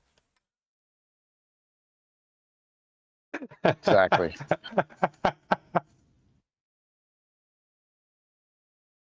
Yeah, it's like they're doing, what do they call those things in America where they get a lot of people get around someone who's on drugs. An intervention. Yeah, that's right. An intervention. Yeah. And having a little intervention for this quote unquote woman.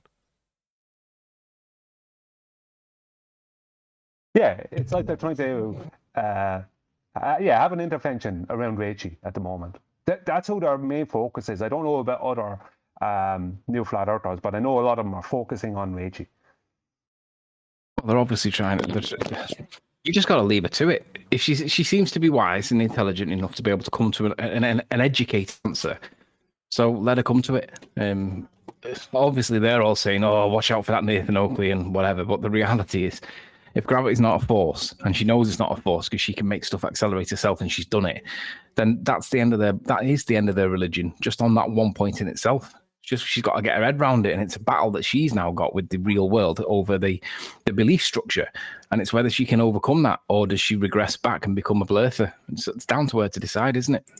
The fact that Helios, we pray for our sister. Help return her back to the ball. Strengthen her cognitive dissonance so she may return to the fold. Well, she should. That's how they're meeting them. Well, hold on. I was just gonna say, she should be offered a certain. Okay, she should be offered a certain degree of protection, if you will, from the people who are around her in this so-called community, because she, being a she, is in the minority of minorities. So she represents the 1% of the 1%, because there's so few women. It's dominated, this subject matter, both sides of the argument, dominated by men. She'll end up being on the similar kind of like behavior that blurthers give Patricia if she decides that, yeah, gravity's not a force.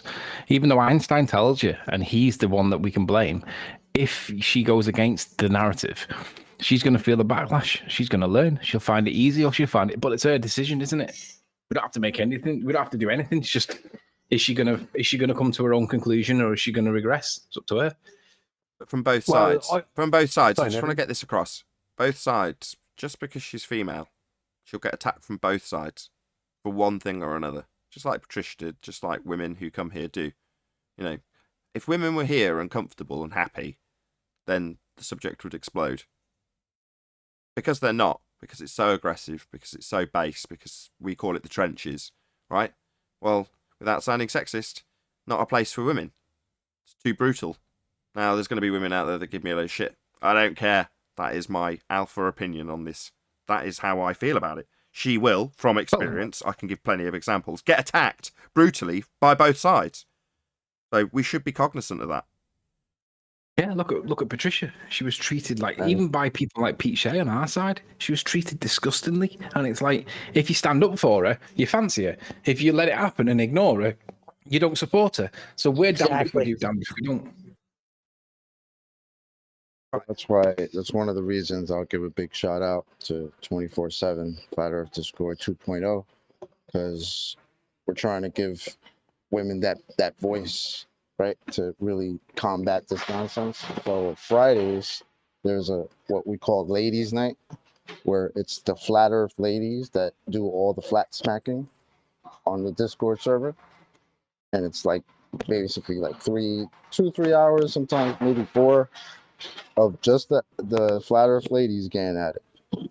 So That's excellent. if any Flat Earth women out there, or ladies, females, whatever, feel like they need a place to congregate with some of the other ladies, 24/7 Flat Earth Discord, Friday night. Is that the show title "Cool in the Gang" or?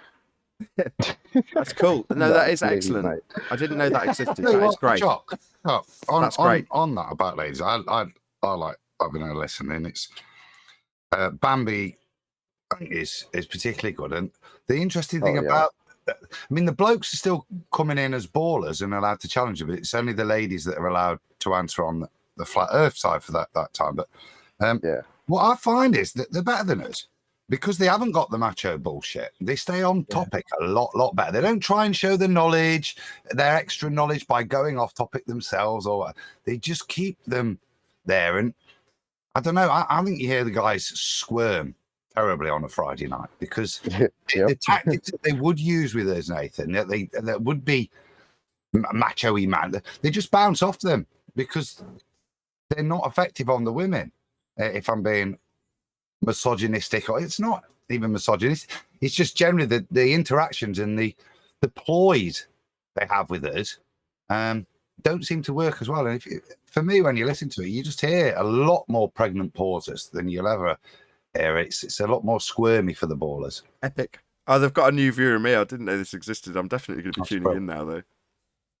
Friday nights from 10. Friday nights, starting 5 Eastern, 5 p.m. Eastern. So. Oh, epic. That's something I can play my wife. I can't wait. Great.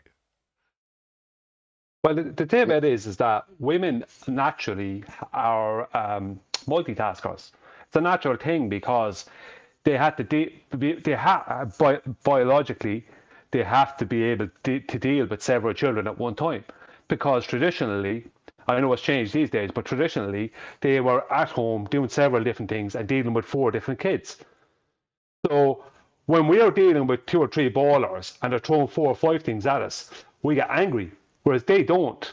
They just kind of go level of importance. Like, this is the most important one. That's the second, third, fourth, and they kind of naturally do that. Whereas we don't do that, because we're like one thing at a time, kind of like male, you know. Oh man, right? Women are better than us, aren't they? Well, no, we're all equal. It's not that one is better than the other. It's just that certain skills work better. Men are better at certain skills. Women are better at certain skills. It's just the way it is. Exactly. Well, like Adam said, and like Brian is saying here, there's a difference, because only women can have pregnant pauses. Boom, boom. But there's a distinct difference. Women and men are different. As much as society currently wants to punt something very contrary to what I'm stating, I don't know. I don't think anybody on the panel, from what I've just heard, is going to disagree with this statement. Men and women are different. That is a fact. And they behave differently. In a general way. There are going to be exceptions to every rule. But this manifests in things like the pregnant pauses being described when ballers get a grilling from a panel of women. Now that to me brings a very wry smile to my face. I just think, great. That sounds great. I really want to watch that. Well, the thing about women is that I find is that they might change their mind, but they can often change it back again. You know, they may not come to one direct conclusion straight away. But when they absolutely get to a conclusion, then that's that. But they might go, well, maybe this, maybe that. They weigh up. So both sides maybe a little bit more than men do. Men tend to just come straight in with, this is what it is and that's that. And that's why this topic is so congested with men, because we all have singular arguments and beliefs, that kind of thing, you know. Got to to go stop along with what generalizing. you're We're going to get saying, ourselves in trouble this is if we keep generalizing about the differences between men and women. We can all agree there's differences. If we start specifying them, we're just going to get people pissed off with that. well. Let me say this then. I think it's more those who can handle confrontation. If you can handle confrontation, and it takes confrontation to narrow down an argument to get to an actual point, especially when there's so much ad homs and all kinds of little tricks of language, that the other side uses. So I know in my case, my wife says that the show is too argumentative, too confrontational, and she's not confrontational. Okay, well, then I tell her, then you're going to miss it because it's through confrontation that the lie is revealed and the truth shines. Now, if you've got the capacity to go through the confrontation, you're going to explore new grounds you've never explored before. But if you're afraid of confrontation, then you're never going to experience those discoveries. But exactly, the maternal thing means that women are going to want to steer clear of that, right? It's more, why get involved in that fight if I can move away from the fight? But that sort of maternal instinct isn't necessarily going to be bred into a man that's out there, instinctively wanting to attack a bit more than maybe a woman does. And again, I'm doing something I've just said don't do and generalizing. But there we go. It's one of those. And that's the beautiful thing about the flat earth ladies on 24/7, because they're not afraid of confrontation. And honestly, they're just getting better and better and better. So yeah, well, what we're saying that's slightly hold on. That's slightly disappointing, because what you're saying is the women that you get there are the exception to the rule in terms of your average woman who's going to try and avoid confrontation. They're not that. Then they're perfectly comfortable with it. So it sounds like this particular group of women are the exception to the rule, and that's why they've found their way into the 1% category. Am I right? I wouldn't say exception to the rule. I would say it's more like some of the women might seem to have been a little bit less willing to battle and have confrontation. But I think the fact that they have this opportunity to do it themselves, and this has been going on for months. This is not a brand new thing. So they're getting their time in, and it's you could tell. I mean, it's a beautiful thing. The ladies, they work together in a way that some of the guys really can't, because we're all over the place sometimes. But yeah, man, it's a beautiful thing. It's good to hear. They've even, shout out Bambi again, but obviously you teabag them, don't you, when you win? But they do have their own victory dance there, a clam slam. Oh my God. Clam slam. Love it. I'm not saying nothing bad. That Bambi, not me. Oh, she said it? Oh, all right, then it's okay, man. Yeah, but that just not mine. I asked what would be the equivalent, and that's what she said. How long did it take her to say it? Shout out to How Brandy, many was there a pause? How long did it roll off? How long before it rolled off her lips? I think it was long. Again? I don't think it was long. They shared it on the. Yeah, that confirms that these are the fighters. And she's Scottish, so she's a fighter regardless. Nothing wrong with that, by the way. I'm not saying there's anything wrong with that, but what I'm saying is, for example, initially I'm like, oh, well, in an ideal world, it's this cool, calm, collected, secure, safe, feathered nest for women to go and talk about flat earthing. Well, no. If they've got if they're, teabagging or the female equivalent, their opponents after a heated battle, then they're Xenas, right? They're warrior princesses, as opposed to. Yeah. Well, it's a cool, calm place for ladies to destroy ballers. Still, but the yes. point still. Don't get me wrong. I'm not saying that they're going to be. The methods of destruction are going to be very different because they're female. But by the same token, what I'm saying is it's not the idealistic. This is going to encourage average. What does Quantum Eraser call her? Betty Breadmaker. This is not going to encourage Betty Breadmaker into the arena, is it? Because it's an arena. Well, what I would say about it is... Go on, Brian. All right, thanks, Tent. What I would say about it is the very first thing I thought, I didn't say it, but the very first thing I thought was the fact that we have to have a ladies only night. It's actually unbalanced because there is no men only nights. It's just a case of anyone. But because it's stupid because there has to be one for that to happen. Because if the girls come in, most girls, not all girls, like you look at Paige, she's well able to hold her own. She's a very good debater. Someone like Paige. And I would say Rachel too, even though she's new, she's actually, I would consider her better at debating than me, but I just have more knowledge, you know, that kind of thing. So it's not that all girls are better at debating. I don't mean that. I'm just saying that they can't get a word in edgeways when men are going at it because our voices get too loud. They can't get in there. So there has to be a ladies only night. But even though it is an unbalanced situation, you know, why is there a ladies only? That's an unbalanced thing. Nicely. But there has to be because there's no other way around it. Exactly. And for it to be a subject that would expand out into pop culture, mainstream media, whatever you want to describe that expansion as, it would need it to be balanced. And it isn't. That's the bottom line. And the reason I'm like, oh, we should be protective of Rachel, have I got a name right? Rachel, yes. Right. It's because we're in that arena where it is very unbalanced. And therefore, I'm not going to say dangerous, it's just the only word that comes to mind in terms of the description I'm giving. And if it wasn't the way, if that wasn't the case, then there'd be more tentative female viewers that just came here because it's like, well, it's an interesting subject. Let's see how the discussion is being debated. And in the same way, there's, I'm sure, plenty of people who are female that go and watch political discussions and debates because it is balanced in terms of the appeal. Well, we don't have that here. It's extremely unbalanced and hostile towards women. Well, if you're going to argue from the point of logic and evidence, that's neither male or female.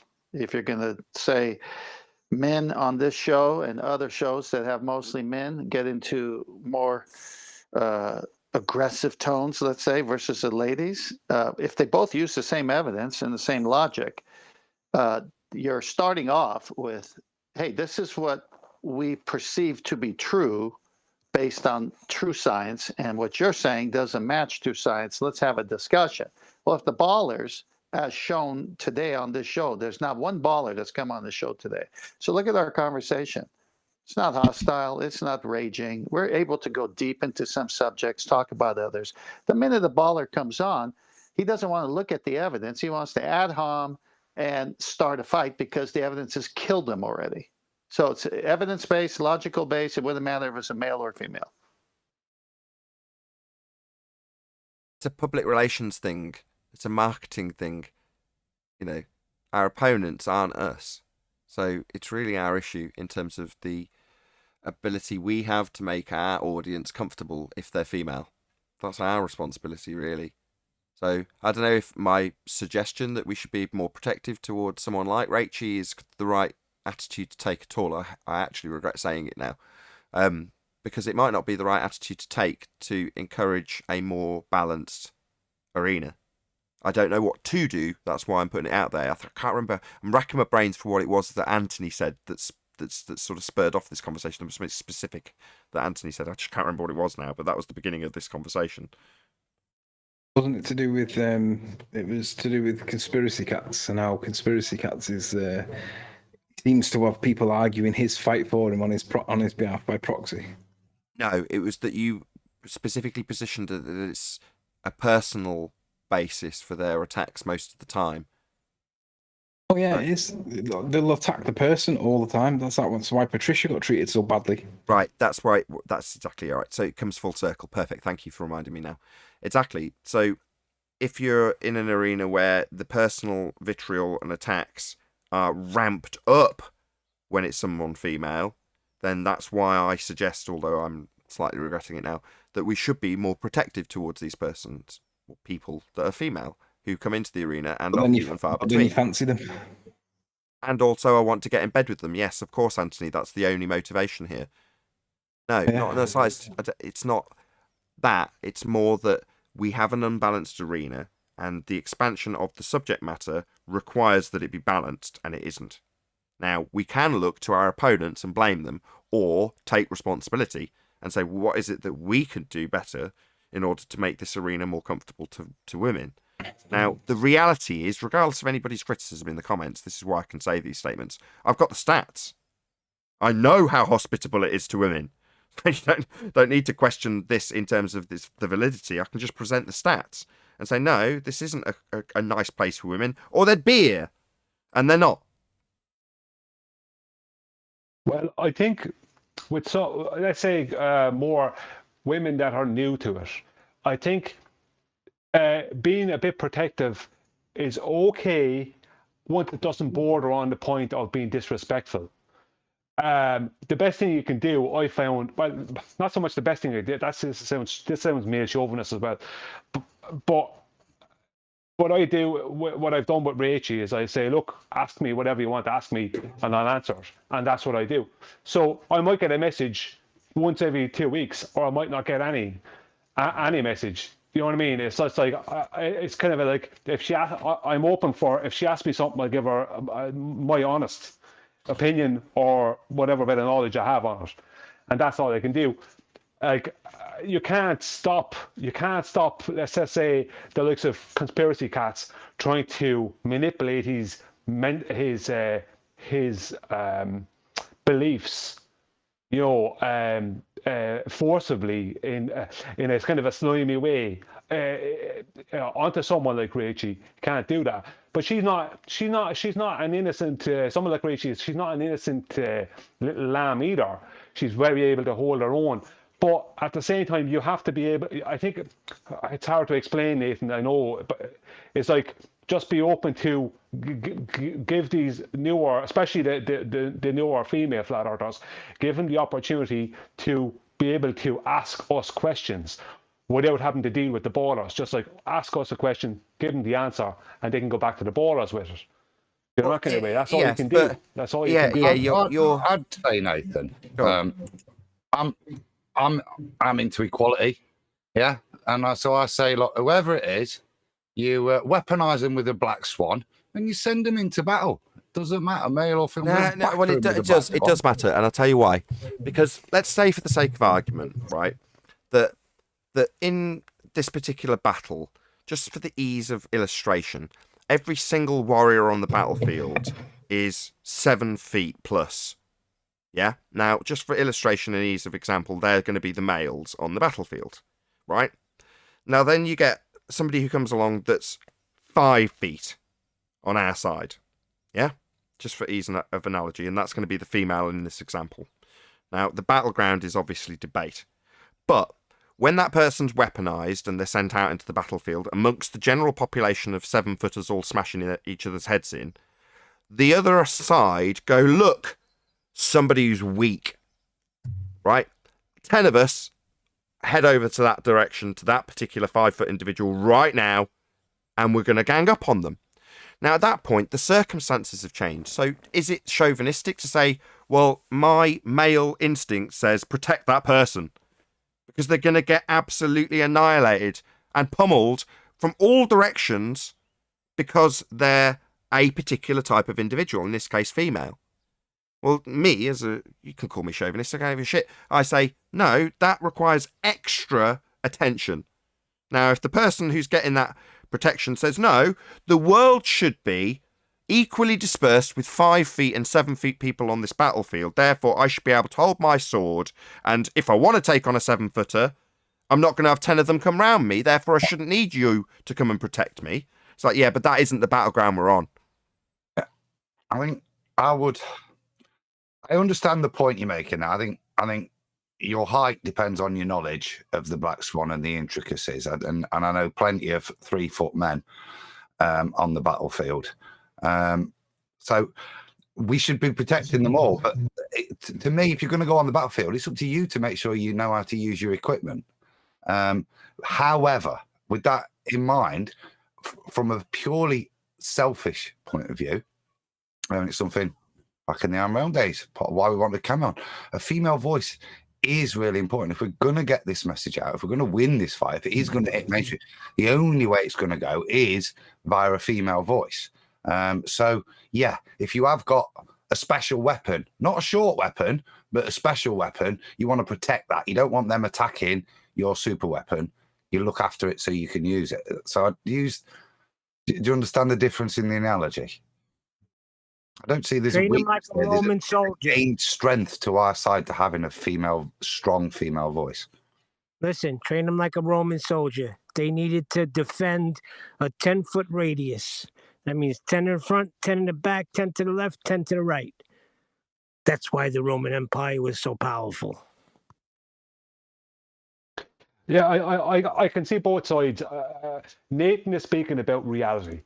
The reality is, even if a female flat earther, even if she's a new female flat earther has a good argument, it's like it doesn't. The reality is that she doesn't have as loud a voice as the ballers, and if 2 or 3 of them are there, they're going to shut her down. Well, technically, a female, if they would not be like right next to us, exactly the same, if they have any like female traits that stood out, the ballers are only ever trying to find weaknesses and then making everything, the entire situation, the entire conversation about those specific weaknesses. That's the only thing they ever really do. So yeah, if there's going to be somebody that is typically not entirely strong in some field or they have a personal weakness, that's going to be the exploit of the entire thing. Exactly. That was Anthony's original point. So exactly, when it comes down to them attacking you personally, when it comes to women in general, they're going to steer clear of that completely. And normally, it's certainly the case with Patricia Steer, that person will be held up as an example. You know, look how badly this person's getting treated. And anybody who's female watching that happen is going to go, oh, I don't want any part of that. I don't know the ratio, but I haven't observed too many female ballers come on the show, and I don't go to other shows. So you guys who do a lot of female ballers come on, or do we have the same issue on both sides? Well, there's been a few female ballers, well-known ones over on Jose's and that, but they don't stay around too long. I think they don't stay around too long. I don't think. So then it's almost a wash. Yeah. Yeah. Well. Yeah.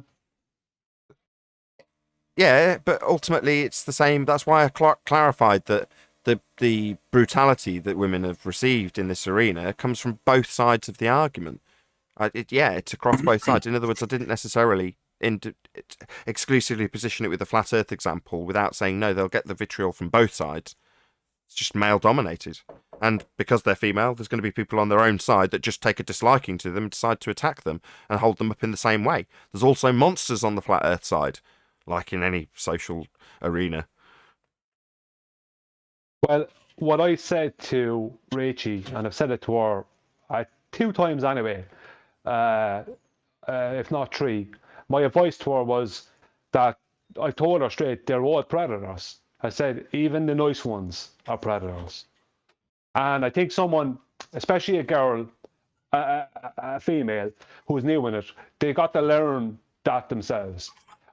You can say it all day, but it's not until they get the personal evidence of it that it becomes clear what these people's intentions are and how little they actually care about what she believes or wants to know.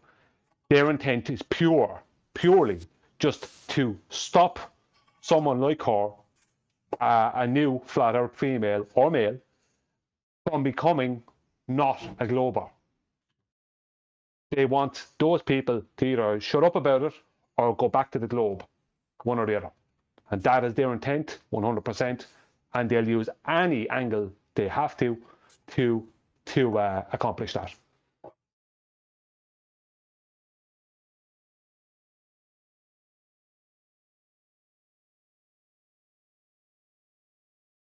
Sorry, I'm not leading the conversation on someone's drilling right outside my window.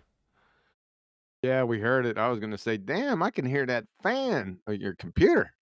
Someone drilling.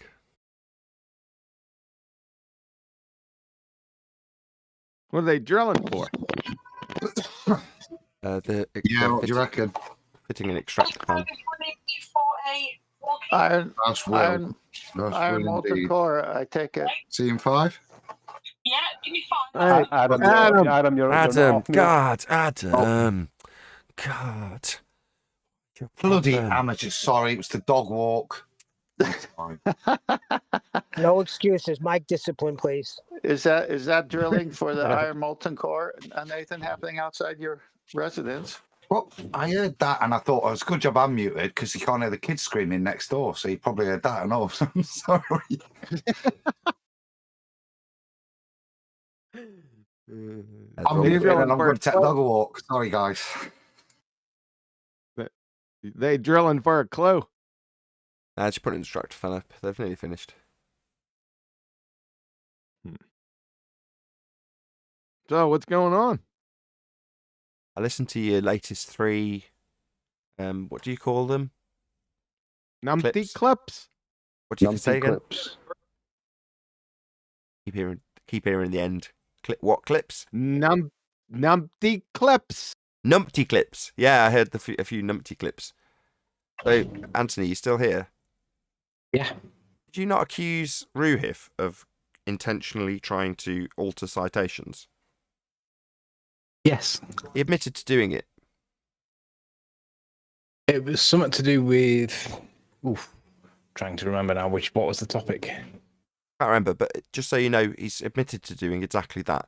Below Miggy's video about Ruhif, his comment is to directly suggest that he attempted to get the citation altered. Which citation was it? I can't remember what is being referenced. I listened to several clips, but Right. I responded to him and said, "Wow, so you're actually saying after being proven wrong, you attempted to go and get the citation changed? Wow." Yeah, he's one of those clowns. Like I've heard him say a couple times, like don't care about the actual definitions of words when he's arguing with Bev and other people. It's like he's one of those real true clowns. It's like He said some stupid stuff over the past couple years. I mean, really stupid. oh yeah, He's greater than infinite refraction. That's one. greater than. Where's Yeah, that he gone? was. He That used to didn't be last on. too long. He used to be on. He used to be on the show, man. When he when he come on here, that one time it was really stupid. We were talking about coriolis effect. Oh God, Mike, discipline people. Isn't greater than infinite refraction a figure 8? I think Huey was talking. Who's this Mike that everyone keeps talking about? Here you go. Can I just read it? So Is he? Ruhif, He sounds like a really nice guy. He comes up a lot. read it to you, Anthony. He's always interrupting. Maybe not.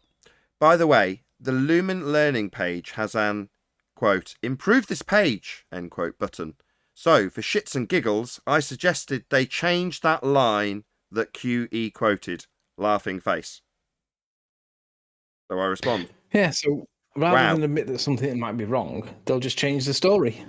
Yeah, so I said, wow, you got something wrong, and rather than having some humility and admitting you are wrong, you attempted to get the citation change. Try having some humility rather than shitting and giggling. What? Wow. I'm at a loss here. Come by me. Come again. Ruhis' comment under the Miggy clip for him is him specifically saying that he just attempts to get the citation changed. Is that what he said? Yeah. Wait, I didn't. he I haven't literally checked the commented comments that under those. on I a forgot all video about them. about him. Yeah. Oh, I gotta go check that out. So he attempted to get a citation change of what I challenged him with. Did he get it changed? Well, he's, according to him, click the improve this page button, and to quote him, for shits and giggles, I suggested they change the line that QE quoted, end quote, from Ruhif. Let's see if they changed it. Which one was it? I was going to say, Lumen Learning? can you go back and check it? Lumen Learning, yes. Is that what science doesn't prove anything? I don't know. I can't remember. Yeah, it is. I think it's it. Hold on one second.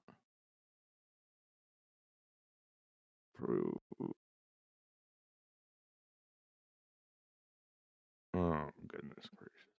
I just thought it was interesting because he'd been called out by Anthony as doing that, and there was a load of kerfuffle and denial, and now he's below videos literally saying, yeah, I'm going to attempt to get it changed. Here's how I did it. I pressed the improve this page button and suggested they change it.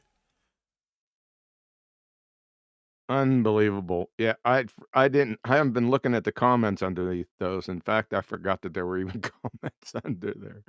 All right, let's see. You want me to stick it in Skype? I've just screenshot it for you. Yeah, go ahead, please. Okay, I'll stick it in Ballbusters.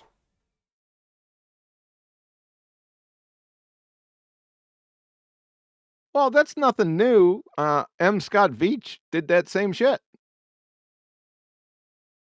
It could have been M. Scott Veach that I'm thinking I was just about to say, I think it was M. Scott Veach, not Ruhif. But they're both as slimy as each other. They're both yeah, as guilty but I as each take other. some of it back. Some. What? Has he changed it? Has it got it changed? I'm checking. Hold on. Won't be the first time. We experience definitions of things getting changed all the time. We'll quote a definition and it'll vanish completely from the internet. Yeah. I've They got did a it load with of them gravity, didn't they? that's They already changed happened. it from superseding Einstein to refining. Refining, eh? How do you Yeah, refine into existence as a fourth dimension? Is that a refinement, is it? No, it's a superseding, isn't it? It's a fundamental change, so it's not a refinement. You know, if you've got a car No, and you you go, can I'm going to think of it change as my car from a Beamer to a Merc, well, that's not putting a slightly bigger Beamer engine in your Beamer. That's a refinement. So back in the day, they used to burn books. Now they just rewrite the books. The internet's just the glorified memory hole. So there are Richard Refinement. No book burning needed. Few codes removed and everything's back to how Richard you want it to be. Refinement. I got that, Brian. What did I miss, Brian? I said, so there are Richard Refinement. A Richard Refinement. Boom, boom. Everybody loves Richard Feynman. Eat your heart out, 10th. I'm laughing. That was great. It was. Just want to give him Sometimes a I big think old Ruhif hug. is more interested in just... Sorry, Nathan, you're talking. Yeah, I was just thinking about Richard Feynman and thinking, he could do with a big old cuddle if he was here right now. That was a quantum level pun there, Brian. Thank you, Tent. So, have we run out of stuff to get me shit in my comments about women? The citation's still there. Well, don't try to skirt the issue, Nathan. Well, I'm going to get grief. You know, there'll be a load of PC ballers, probably male, white knighting for women that don't exist, that aren't here. In my comment section, I just know before it's even broadcast. Yeah, they're going to tell you that you're a tell them male. to bring all their gripes to 24/7 Flat Earth Discord 2.0, and they could battle it out with all the women on Ladies' Night. See if they can actually see if they got the mots for that. Flat Earth 24/7 Discord, Friday night, 10 p.m. UK, 5 p.m. Central. Yeah, no 5 p.m. dress. Eastern. No, sorry. no dress rehearsal needed, right, Chocolate? Nope. What they're going to do, Nathan, is they're going to try and make you into some kind of a male chauvinist pig, while they simultaneously white knight for the very gender that they are claiming that you're calling weaker. As if that gender can't argue for itself. I think we all know they're well able to argue for themselves. They just do it differently than we do it. If they were here, You know? indeed. Yeah, yeah. With that, I'm going to say a huge, massive, enormous thank you to both Discord and G Plus panels for making today's after show possible. Of course, a massive thank you to all of you in either Nathan Oakley 1980 or Nathan Oakley premiering streams for hopefully smashing the super chat, joining as a Nathan Oakley 1980 channel member, liking, commenting, sharing, subscribing, and all that good stuff. Also, below this video, there is a link to get £50 for swapping your UK electricity supplier to Octopus Energy. I've been Nathan Oakley, and I'll see you all in the next video.